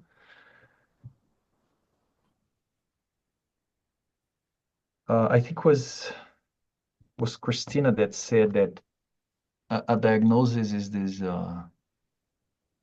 almost a sort of a expiatory goat. But on an individual level, it may be just part of our nature to have a feeling that we fall short of our expectations, right? I never met anyone, at least myself in my professional or private life, that I could claim this person has a good self-esteem. I never met a single person that, I can say good things about myself, right? I can say, well, Rod, you're a hillbilly. There you have it. You made it. You're a doctor in America or some stuff like that. But when I'm sitting with my own feelings, you piece of crap, that thing is there. And it may be that low self-esteem, as we call it, is just a constitutional bit of being a person in society. Because if you think about folks that at times you look and say, does this guy lack self-awareness?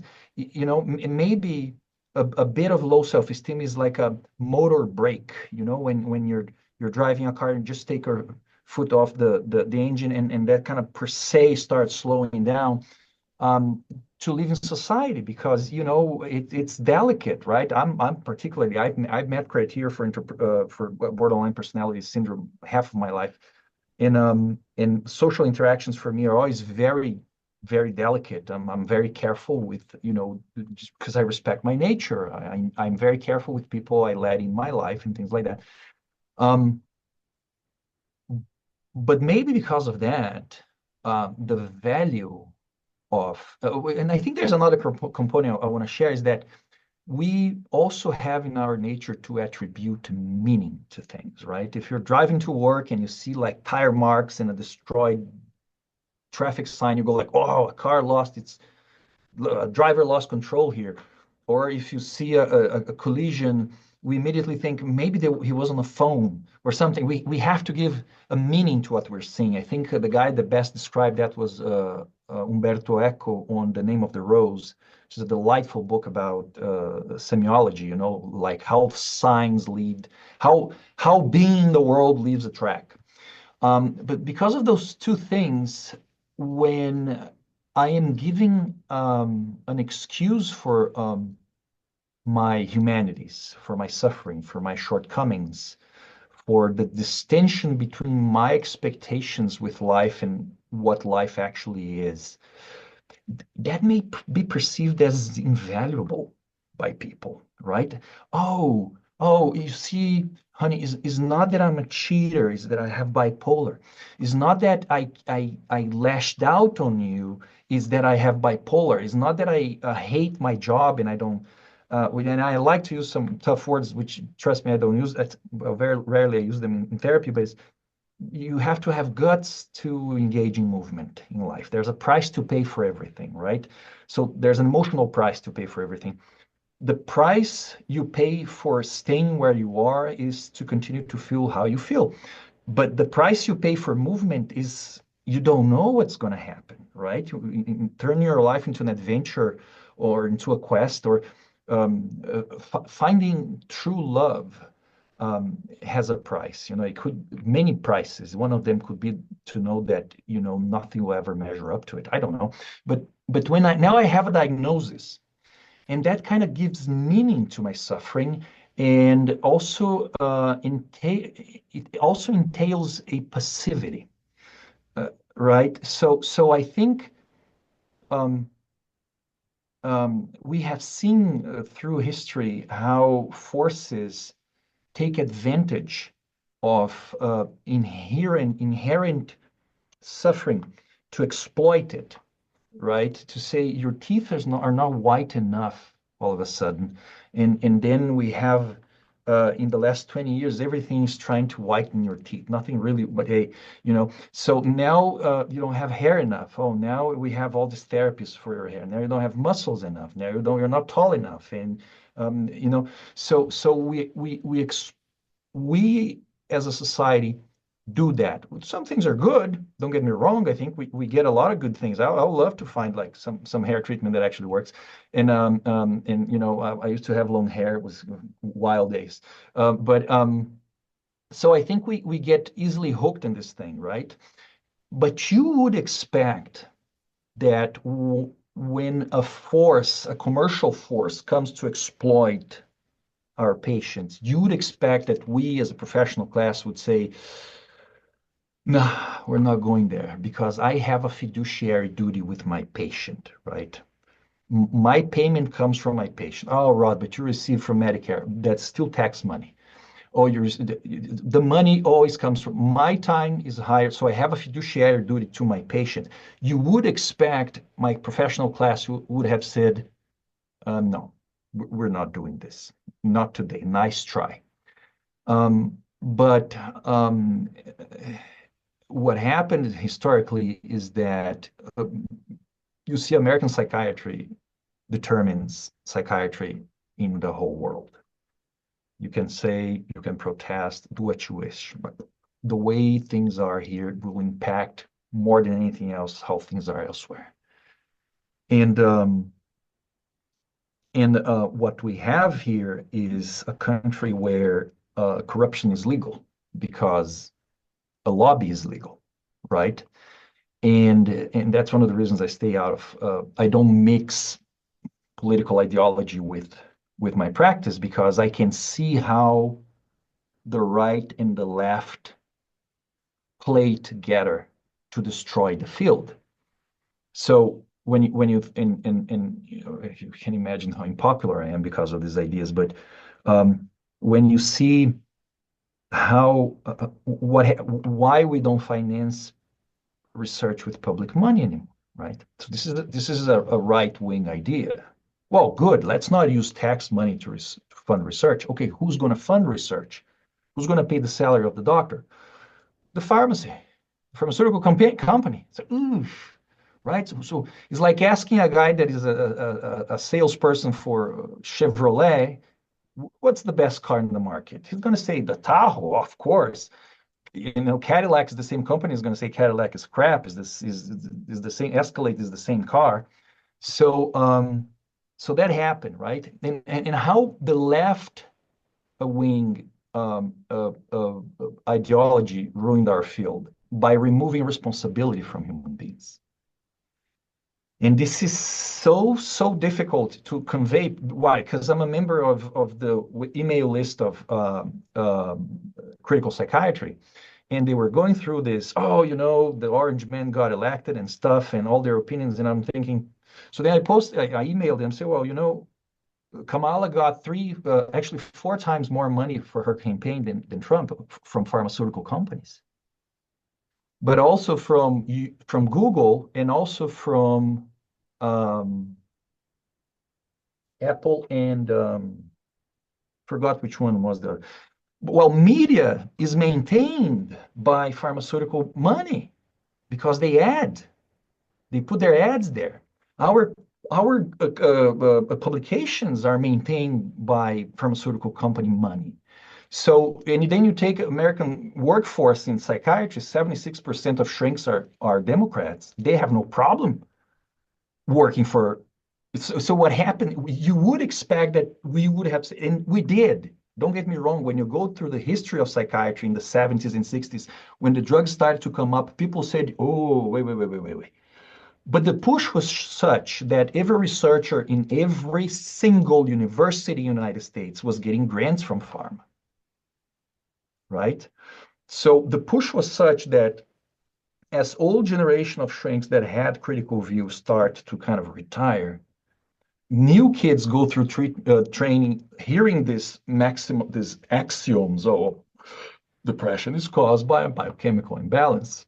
And then you have this highly sheltered human being who made to medical school and then residency, and he thinks, yeah, you know, like, I know my life is decent. You know, if I'm feeling down, like I'm in a new country now, a lot of us are immigrants, like 50% of the workforce, and some cultures are more protective of their people than others.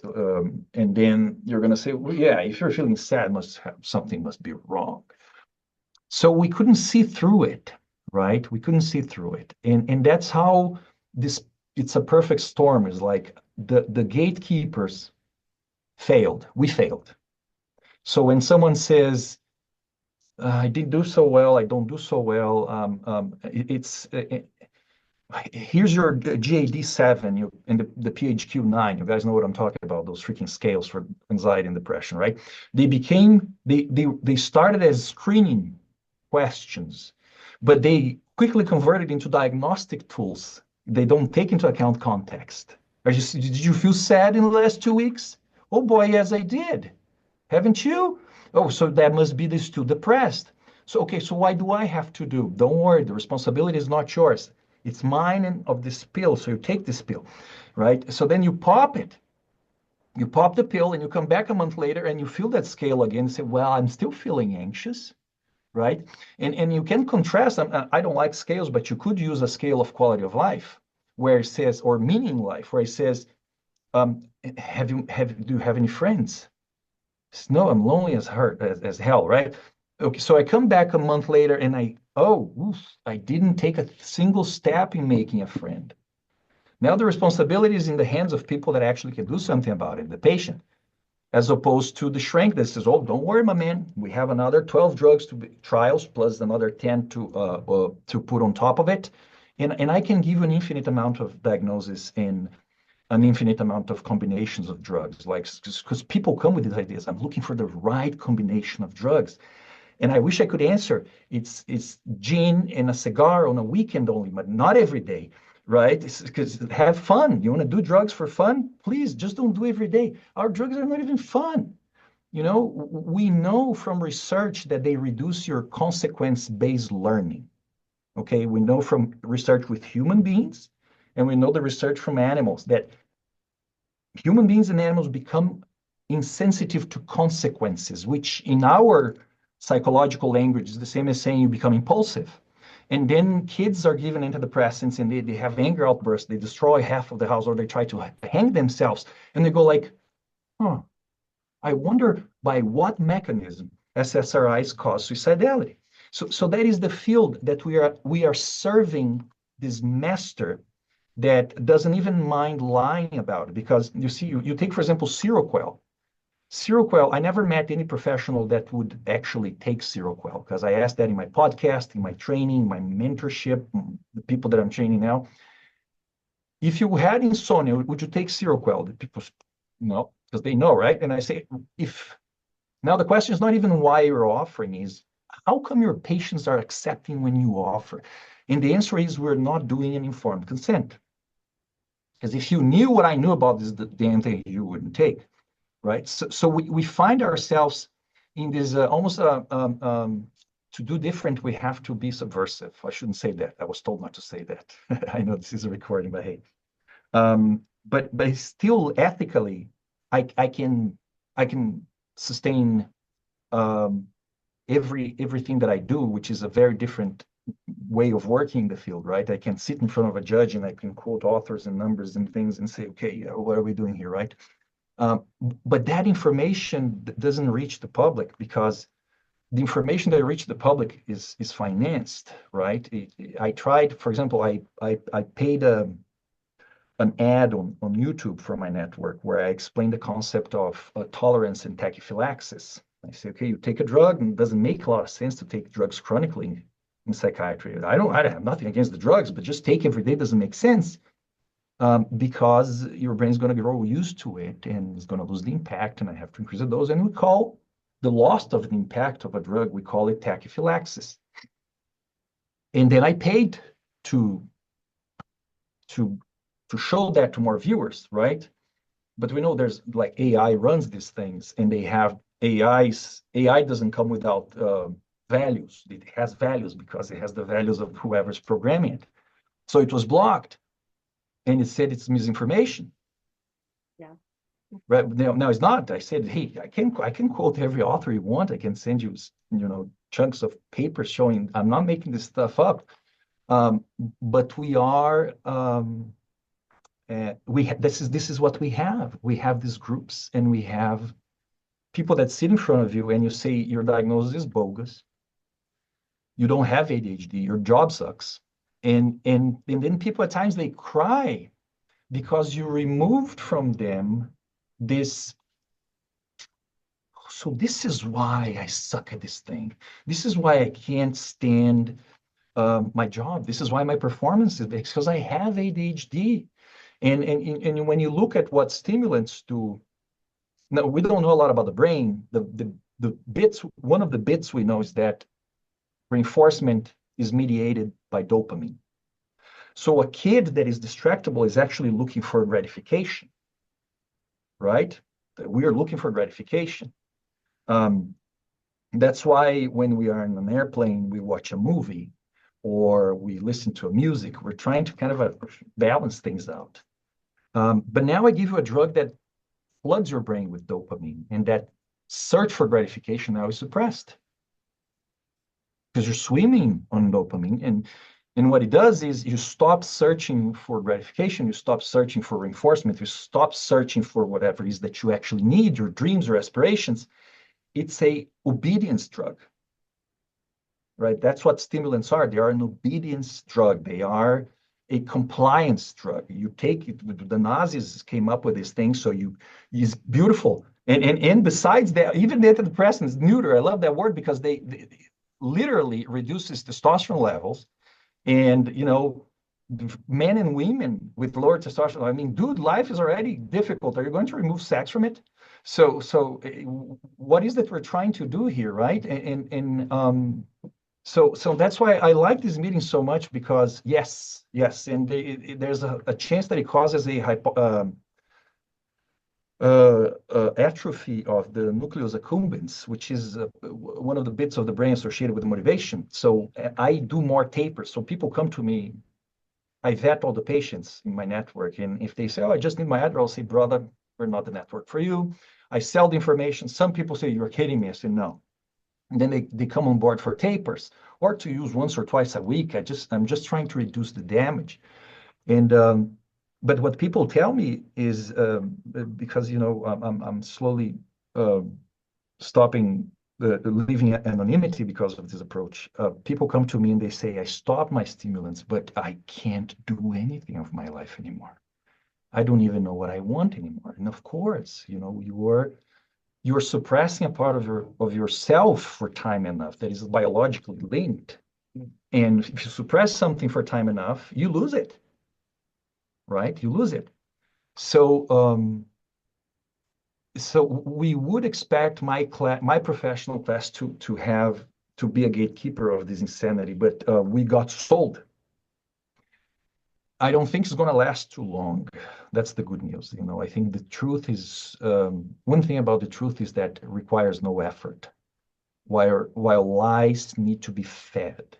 You take, what's the cost of a lie? So Seroquel has paid already $520 million in false advertising. I can send you 3 meta-analyses that show how Seroquel is good for PTSD, major depressive disorder, and generalized anxiety disorder. But all the articles of the meta-analysis were also financed by AstraZeneca. All of them, 100%. So they advertise for it. My profession does not have any critical thinking. They say, oh, okay, good. Let's prescribe Seroquel this afternoon. So the drug companies already have the lawsuits as part of the cost of the marketing strategy. Because Seroquel right now has made $10-12 billion in profit alone. So 500 million, it's part of the marketing campaign. If you have to pay fines for that, then you find a guy like Joseph Bitterman that used to say Risperdal is good for kids, and kids have bipolar as well, right? Kids have bipolar, and Risperdal is safe. It's safe for him. He was caught red-handed with $1 million in his pocket, and nothing happened. Still retired as a professor of Harvard, who also got from Pfizer a research center on the value of $250,000 in 2009. So then, back to the PHQ-9 and GAD-7, Pfizer buys the rights and makes it public because nobody's doing well according to that, right? So we failed. The field failed society. But the truth is slowly coming. The problem is that the training centers are still in the same spot, right? Nobody's going to offer me a position as a residency director anytime soon. But in another 10, 15 years, a guy like me could actually get a gig like that. But it's going to take a second. Right now, we can only try to, I'm trying to do it through the money via, right? I created a network. I have 5 states now. I'm training another 8 people. Now I just have to fill and get my professionals busy with this way of working so I can actually afford, because my overhead is killing me, afford the next 8 people and whatever, as many come next, which is why I was so excited today, is because we spoke so much about the worth of humans, the worth of human experience, right? Chris said that thing about every second is different, every minute is different, which means that each one of those things has worth built in, and which is the same as saying your emotional experiences have worth. And I shouldn't be suppressing them, at least without a second look. Sorry, I got excited. So one of the things I was thinking about when just a few minutes ago, you know, I just want to get back to Melissa. I really liked what you said, because I think in what we are training people, we have to help them look at the context of what they want, not what I want, or not what someone's supervisors want, or what a book or what worked for us. You know, we had a child that we talked about, and she now is a medical doctor. But the article that we wrote with the learners and myself many years ago, I think it was in Harlene's book as well. You know, when the learners started sharing what worked for her, the little girl started dying because, and she said it was the I mean, like now we're talking about humanizing, right?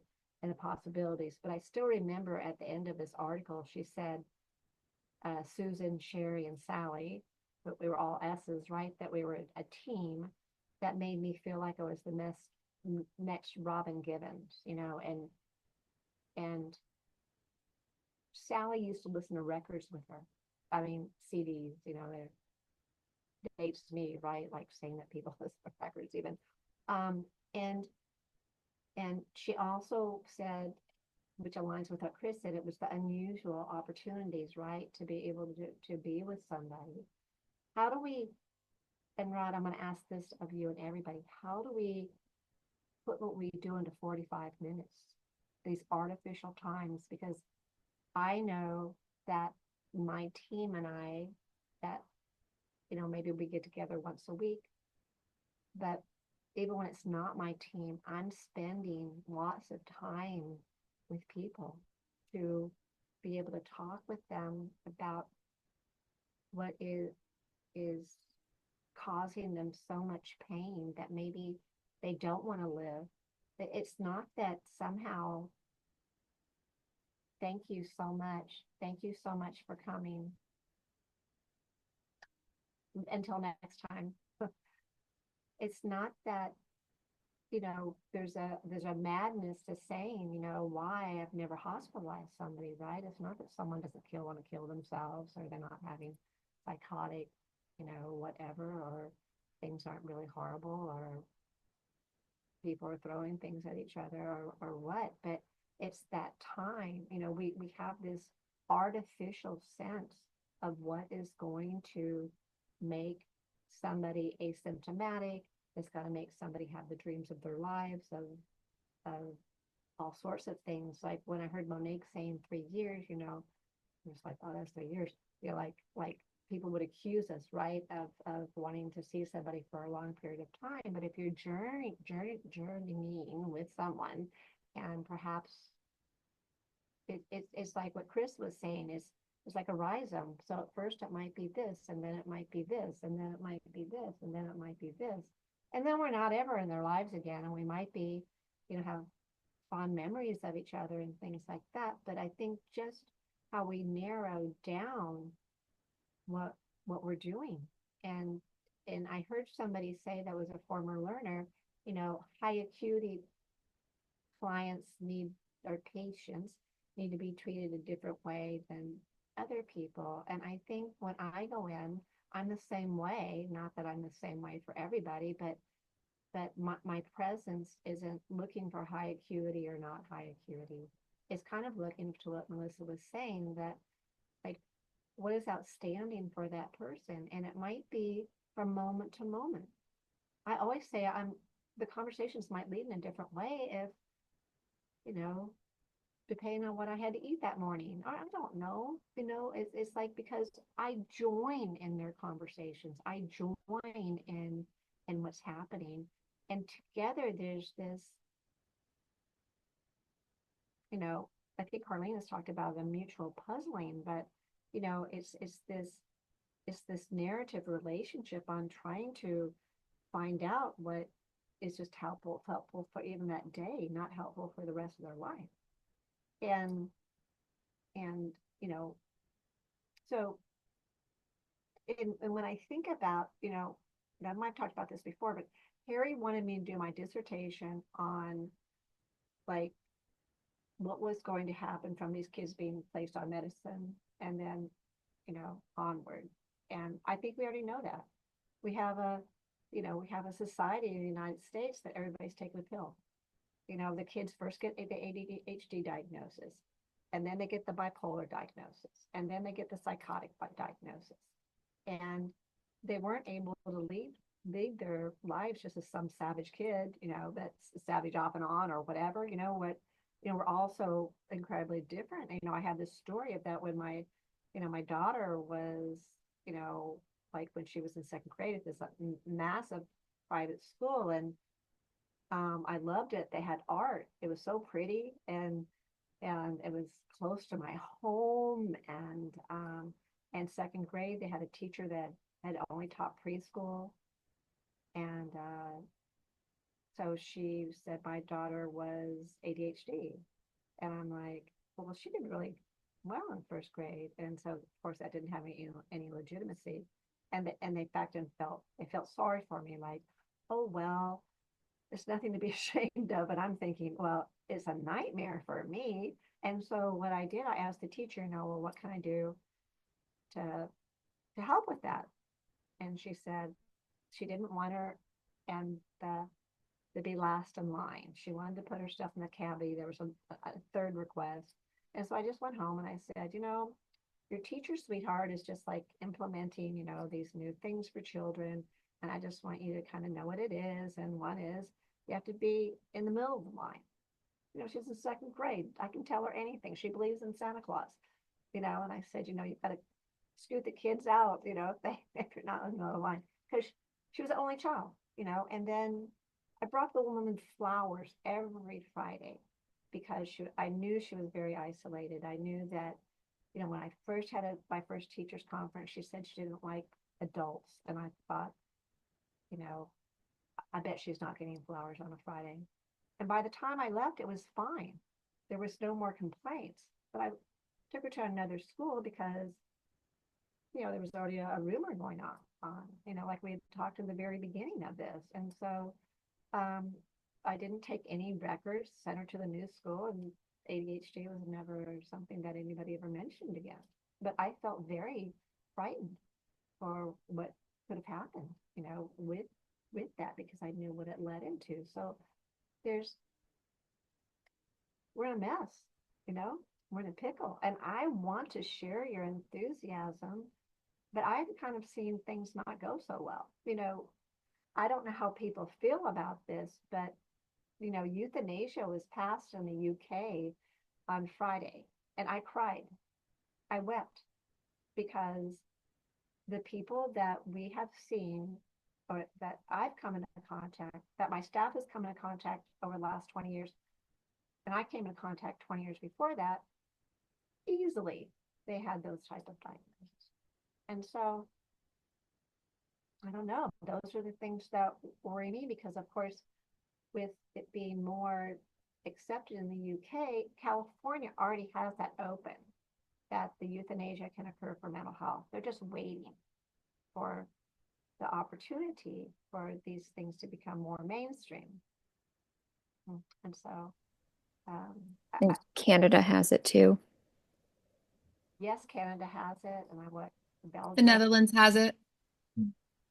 But the UK is another kind of Western US, right? So that added legitimacy that gets added here, and we are behaving as if, because you see that the defense to that strategy, let's call, to handle human suffering, is a nihilistic strategy, right? It doesn't assume that life, it's a value in its own, which is, at the end of the day, a choice we have to make, right? If you are a nihilistic person, maybe you're going to win on an argument, but you probably, you're missing on a lot of beauty in life. But I think that's a symptom of us believing that which is the same with the field of psychiatry, is we have reached a point, and this is a lie, we have reached a point where if things that we do don't work, you're pretty hopeless. And as if we were doing a barely decent job, and we are not, right? Taking the core diagnostic and treatment strategies that we have, with depression, we have a remission rate that is the same one of spontaneous remission. Okay, 20% in clinical populations. With schizophrenia, we have a 12% remission rate. And then, so we don't have results that allow us to stop exploring the artistic endeavor that is what we do for a living. It's an artistic endeavor, right? But we were framed, okay, this is the time of the session, and this is what you do, and you ask about the symptoms, and then you do this strategy or do that, the HMO era, right? Which I think CBT, manualized CBT, was a symptom of that already. You have to show the results. Well, we have been showing terrible results. And then we stopped. There was no more paradigms of care. There was not okay, let's look from a different angle. Like today, what did I learn today here, right?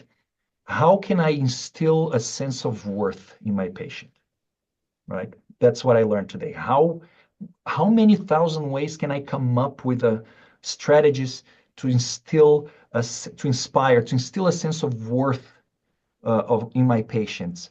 I could drive around with them. I could have any task, because that's what I was getting from this conversation. I'm always looking for the units, right? Something that I can start tomorrow. Is Monday. I'm going to start trying something new.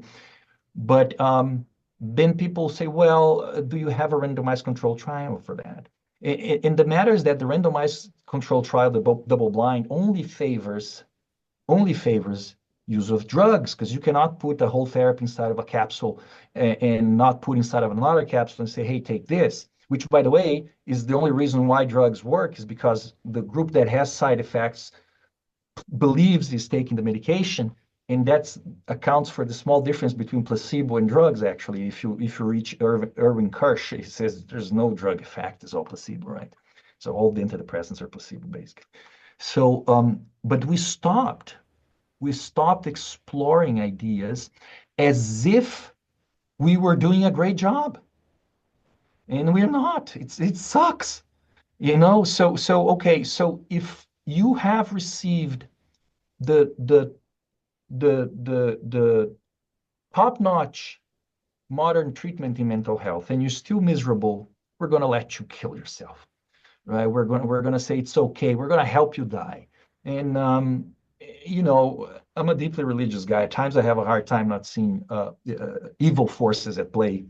But it is just it's just insane. It's just insane how this thought process leads to all these absurd consequences, and we kind of forget, where did our moral come from?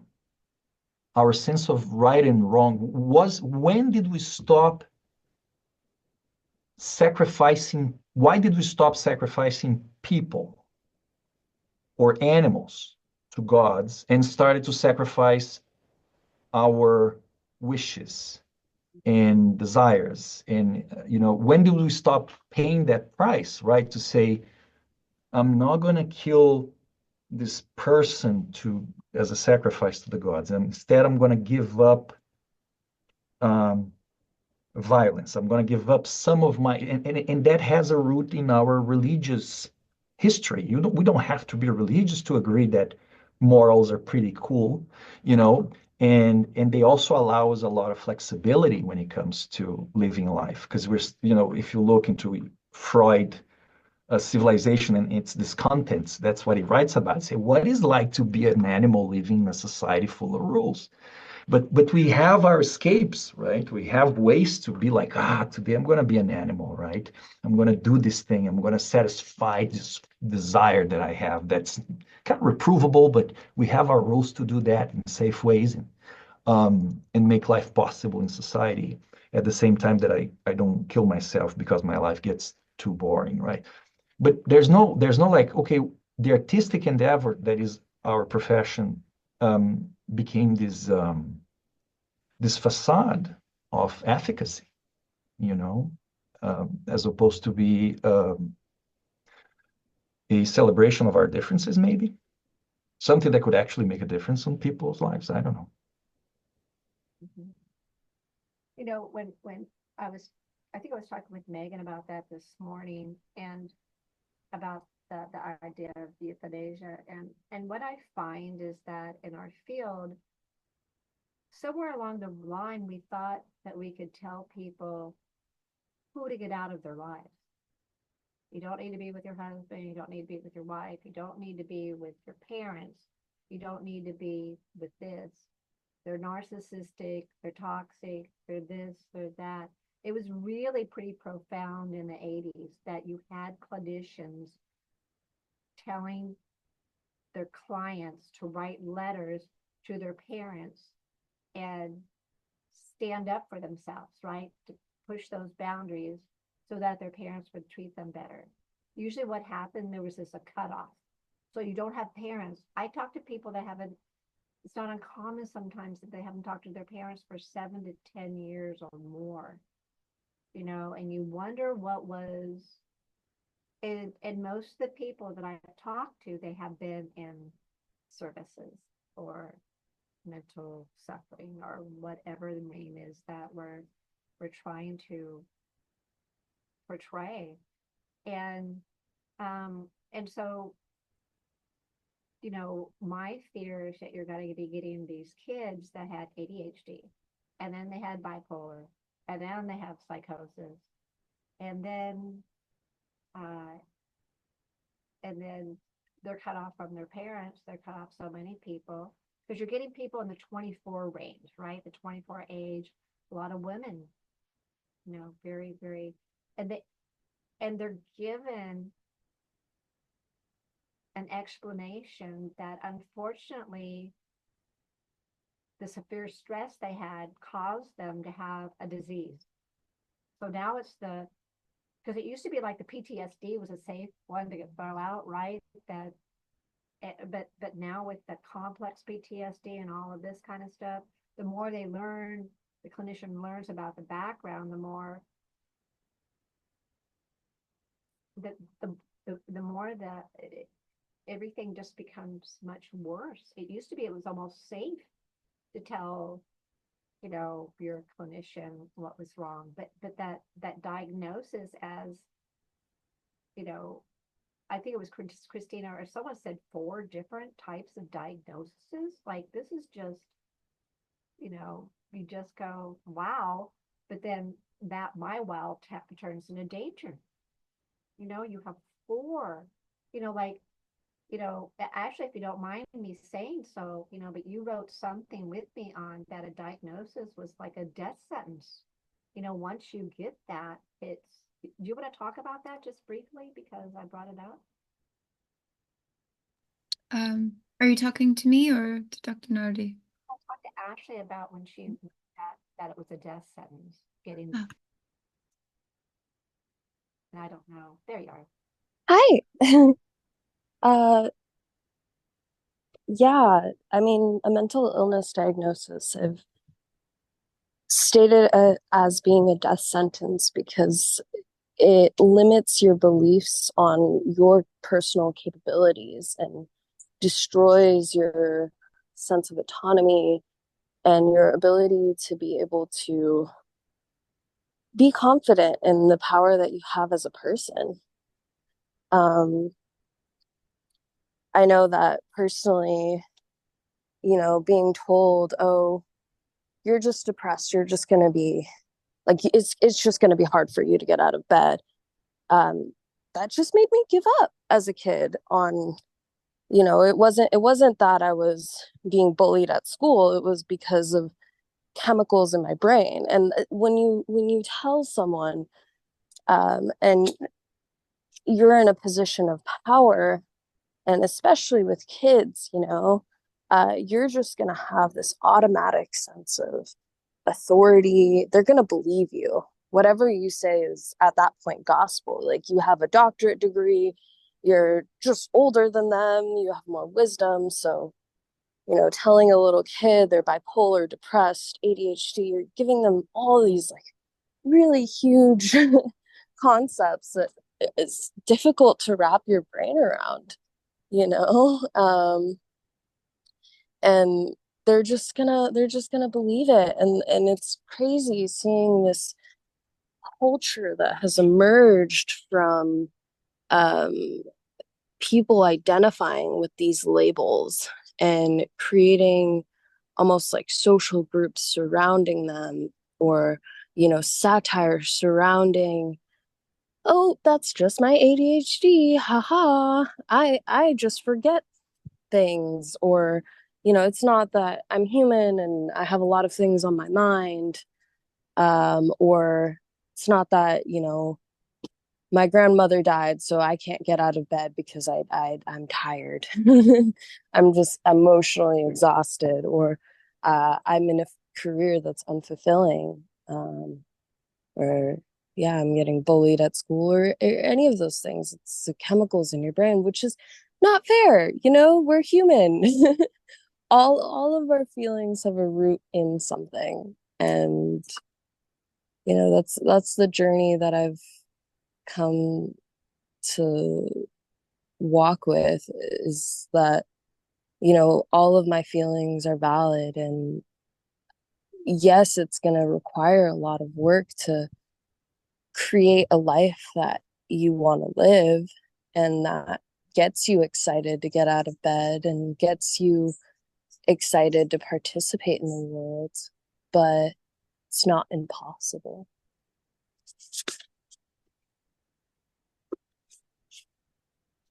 And I met Ashley when she was 13 or 14.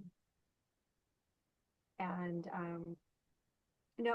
it's just so sad to see that the context is ignored. And I'm not saying this is Ashley's case, but a lot of times the parents are convinced. And so this becomes like, like it used to be things like, oh, Susan's spoiled or lazy or something like that, things that we were expected to grow out of, right? Like these are very serious consequences. And, and I always say that I could have been, oh my goodness, diagnosed so many ways. I'm old enough that people wouldn't try that on me now, but I didn't have to look back and think, oh, well, am I doing this? Am I doing that? Am I doing blah, blah, blah, blah? It's just, I don't know. It's just something that I think that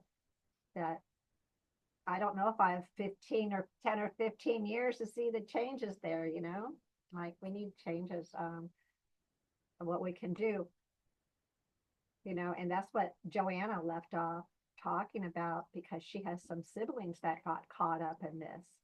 And, when we got off the last time from one of these meetings together, she was like, we need to take some action. And I love those ideas of what action can be taken.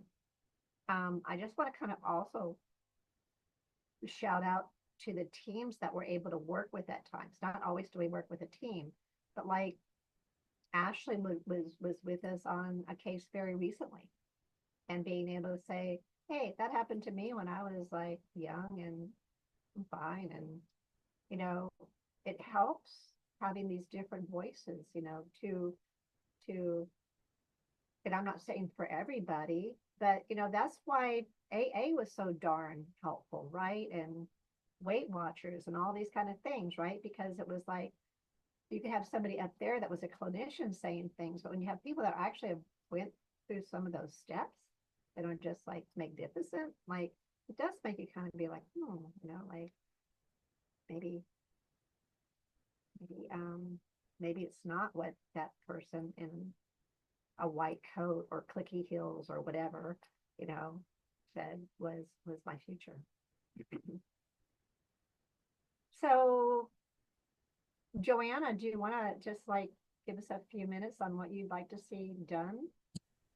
Um, Sorry, can't find my own video here. Let me see, where am I? Do I look normal? Well, hopefully I look normal, but I can't see how I look. So anyway, yeah, I wrote some notes a while ago, probably 3 hours ago, about some of the things that was said here, which I thought was really nice. I thought it was really funny, Dr. Nardi, that you said, like, if somebody's in a concentration camp, we want them to feel happy. That was really a good quote, as well as some of the things that Chris was talking about of the philosopher he was mentioning. And I think the challenge is going to be permeating the bigger culture, like, that is growing. And I might be a little different in thinking that it's going to get better. But, just to kind of compete with that cynical attitude would be probably to develop more community of therapists, as we're all doing here today. And we're advocating for our clients to have more community for themselves. Would just be to develop community among clinicians, and maybe writing together, maybe doing like an actual live conference where people can come and meet together, and we can do it at a different location. I'm championing for Greece. So anyway, that's some of the things that I think can be done. And then, when we start to have those communities, then we could maybe have live panels with people from the public where they can also share their experiences and ask their questions, and make it a monthly, weekly drop-in type of a thing. Or, I know some of us are having podcasts on here, but make it like a regular thing where people can come and ask their questions, and show the comparison of going to like a therapist who just graduated from therapy school and is newly licensed, versus having a conversation with any one of us, and just showing what that difference is. And I think when people start to see the changes, like the differences, they can start to have hope. And that hope is, I think, what the focus needs to be on building.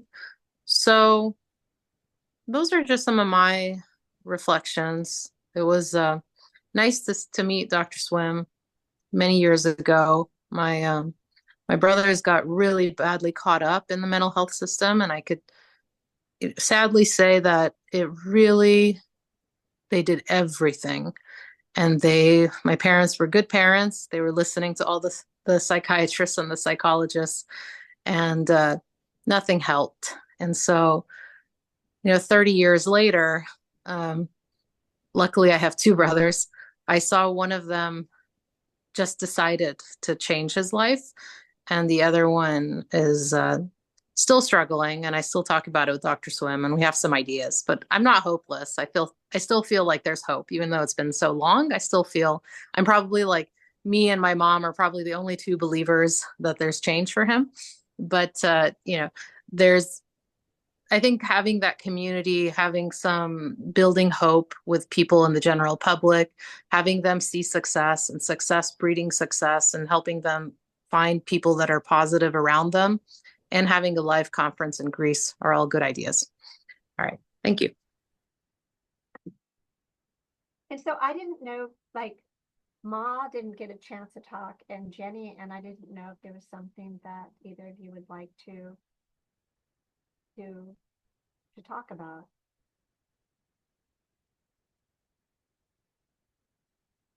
I didn't really realize that we had left you guys out. I'm so sorry. Hello. Hi. Hello? Does everybody hear We can me? hear you. Yeah. Okay. Uh, so I guess I'm the last one. So my reflections, I'm a mother. I have 2 kids. One of my kids was the one that met Dr. Swim several years ago. But prior meeting to Dr. Swim, my child had met clinicians who were taught by the book as I was listening to everybody. So I think reaching out to those particular clinicians who just are taught by the book that you have to give medication and so on. What happened was that my husband and I, we saw from meeting one doctor to another, changing from medication to another medication, that these doctors would say that you would have to stay on the medication. It's a lifetime. You can't change them. This kind of stuff. But we were fortunate enough to be connected with Dr. Swim. And at that time was before COVID, and we were lucky. And my child seeing the ranch, seeing the horses,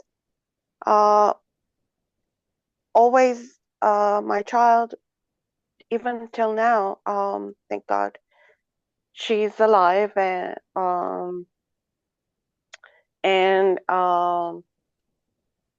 she's not a teenager anymore. She goes to college and everything, and she was able to get off the medication, and seeing the horses healing, and I just wanted to say that there was nothing wrong with her. Actually, I think the medications were the basic complicated stuff that made it more complicated. And I think through the teamwork of Dr. Swim, how she nurtures her clients, she doesn't use the word diagnosis or mental illness. As listening to everybody, thank you for mentioning that, telling a child names of diagnosis, obviously that particular child is gonna listen and think, oh yes, I am this. I am a mental illness. I'm never gonna be able to heal.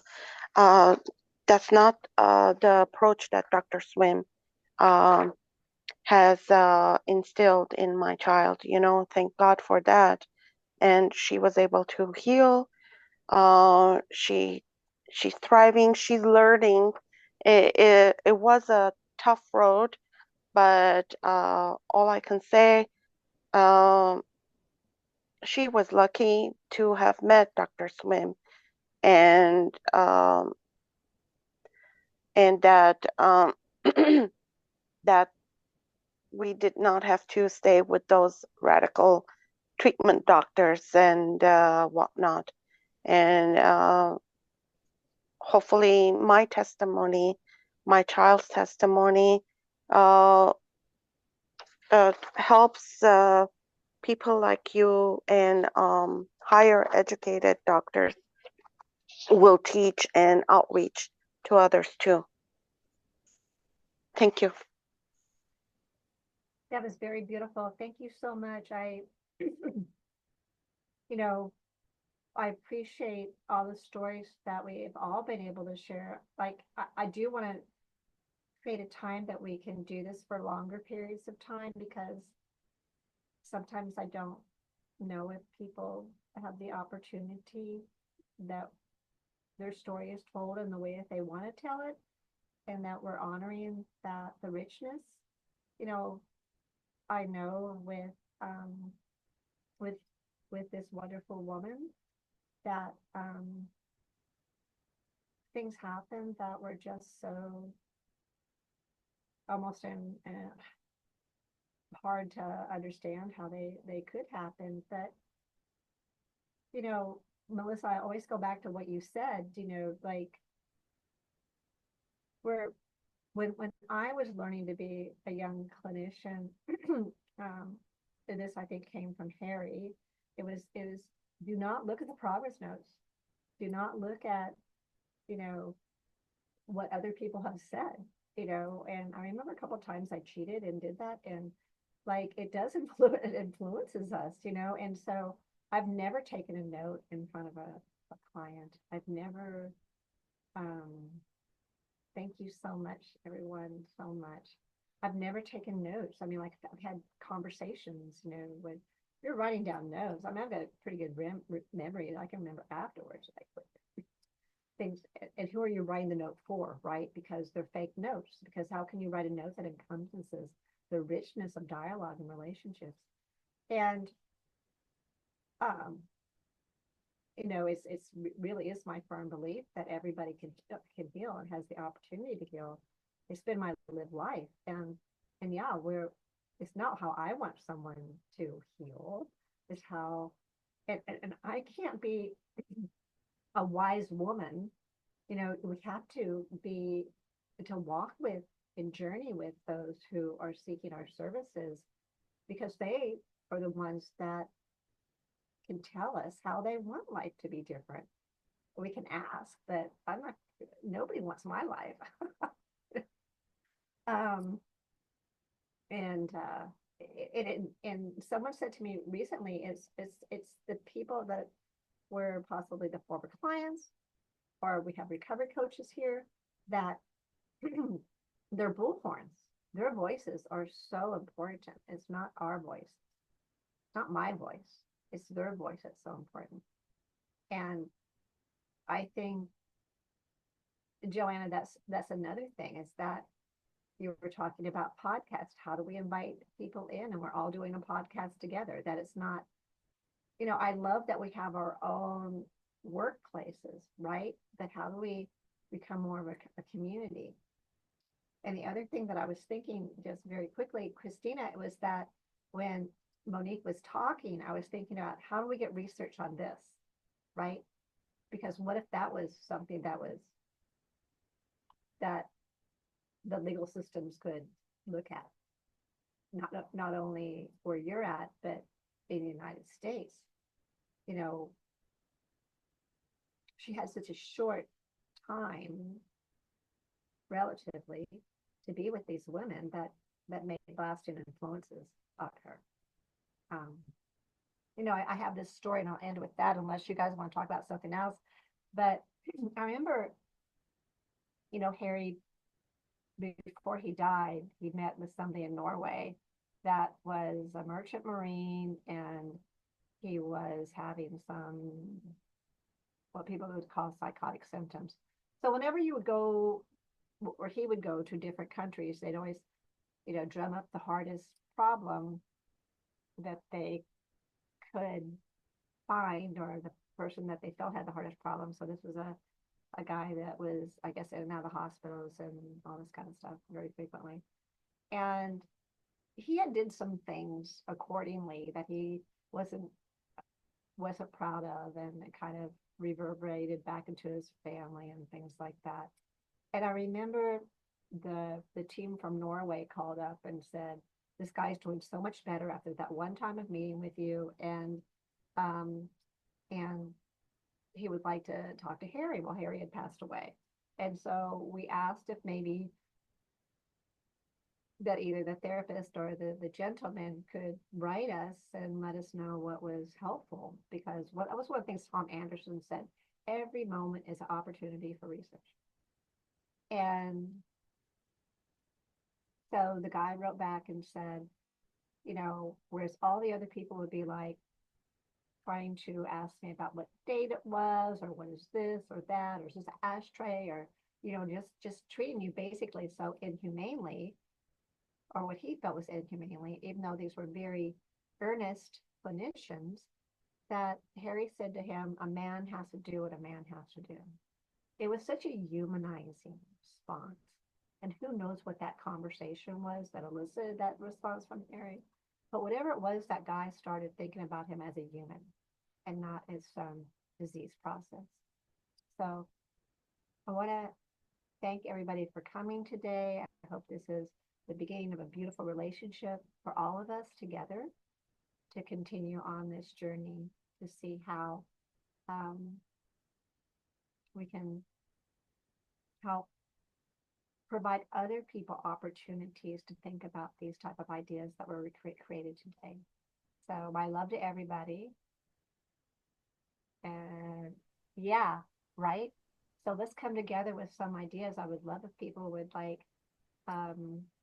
we could email and have some good ideas in the next 3 or 4 months before we try to do this again. And I apologize for the flyer. I guess it was different this time. I think people missed the bottom of the flyer. But everything is a learning experience, which is great in life. And I want to thank those who were able to share so much. I mean, how about this, Jenny? Why don't you wrap up? Would you like to say anything very, I know I'm putting you in a difficult position, but would you like to wrap this up in some way? Because your work with us has been so important, as everyone has been. I think, did Margaret say her final thought? Margaret mentioned in the chat she has a final thought before you end the meeting. Wonderful. And then Jenny, thank you. I don't read the chats because I just can't do two things at the same time. Thank you. Thank you, Jenny. Yeah, I just wanted to say I am so I've been so energized by this whole conference. I'm so excited about the changes that I'm seeing. But I wanted to just say about Susan, and I'm not trying to embarrass you or anything, Susan, but I just wanted to say, well, I think I speak for everybody when I say how grateful I am for the work that you've been doing for so long. You've been tirelessly dedicating yourself to this for as long or longer than some of us have been alive. You have seen the issues with this system, and you have been swimming upstream all this time. You're as feisty as a salmon, swimming up, against the current. And I think finally, it's beginning to pay off. I mean, it's paid off with every client you have helped, obviously, but I think on a more macro scale, it's beginning to pay off too, because there are more and more people who are coming into this way of thinking. And I just thank you for the patience that you've had to continue doing it and not just, giving up a long time ago. So I wanted to just put that out there. I think I probably speak for everybody when I say that. So thank you. There's no choice involved. When you know that things harm, you just can't do them, even if, I always tell people that financially, this would have been a no-brainer to, I can remember at one point in time doing some work for the district attorney's office. I did that once, and I was just like, I remember I said, I was lamenting about it to Harry, and he's like, well, why'd you do it? And I was like, I guess it was for the money, that I didn't know. You don't know. They ask us to do things that we just don't know and that we have no business in trying to know. So thank you so much. But I think to me, it's been like the Matrix that we took that one pill, that you can see that you're linked up to these machines, and it's like, oh darn, that one guy went back, right? But I think we have to do what is the right and good for the people that we see. So Jenny, would you like to? Thank you so much. Would you like to say anything here for us? I'm not really sure what to say. I was just listening for the most part. to everyone speaking. Are there any reflections that you would like to give? I really like the idea of the creating more regular recordings or podcasts to have available so people can see the contrast in the different types of care that are available out there.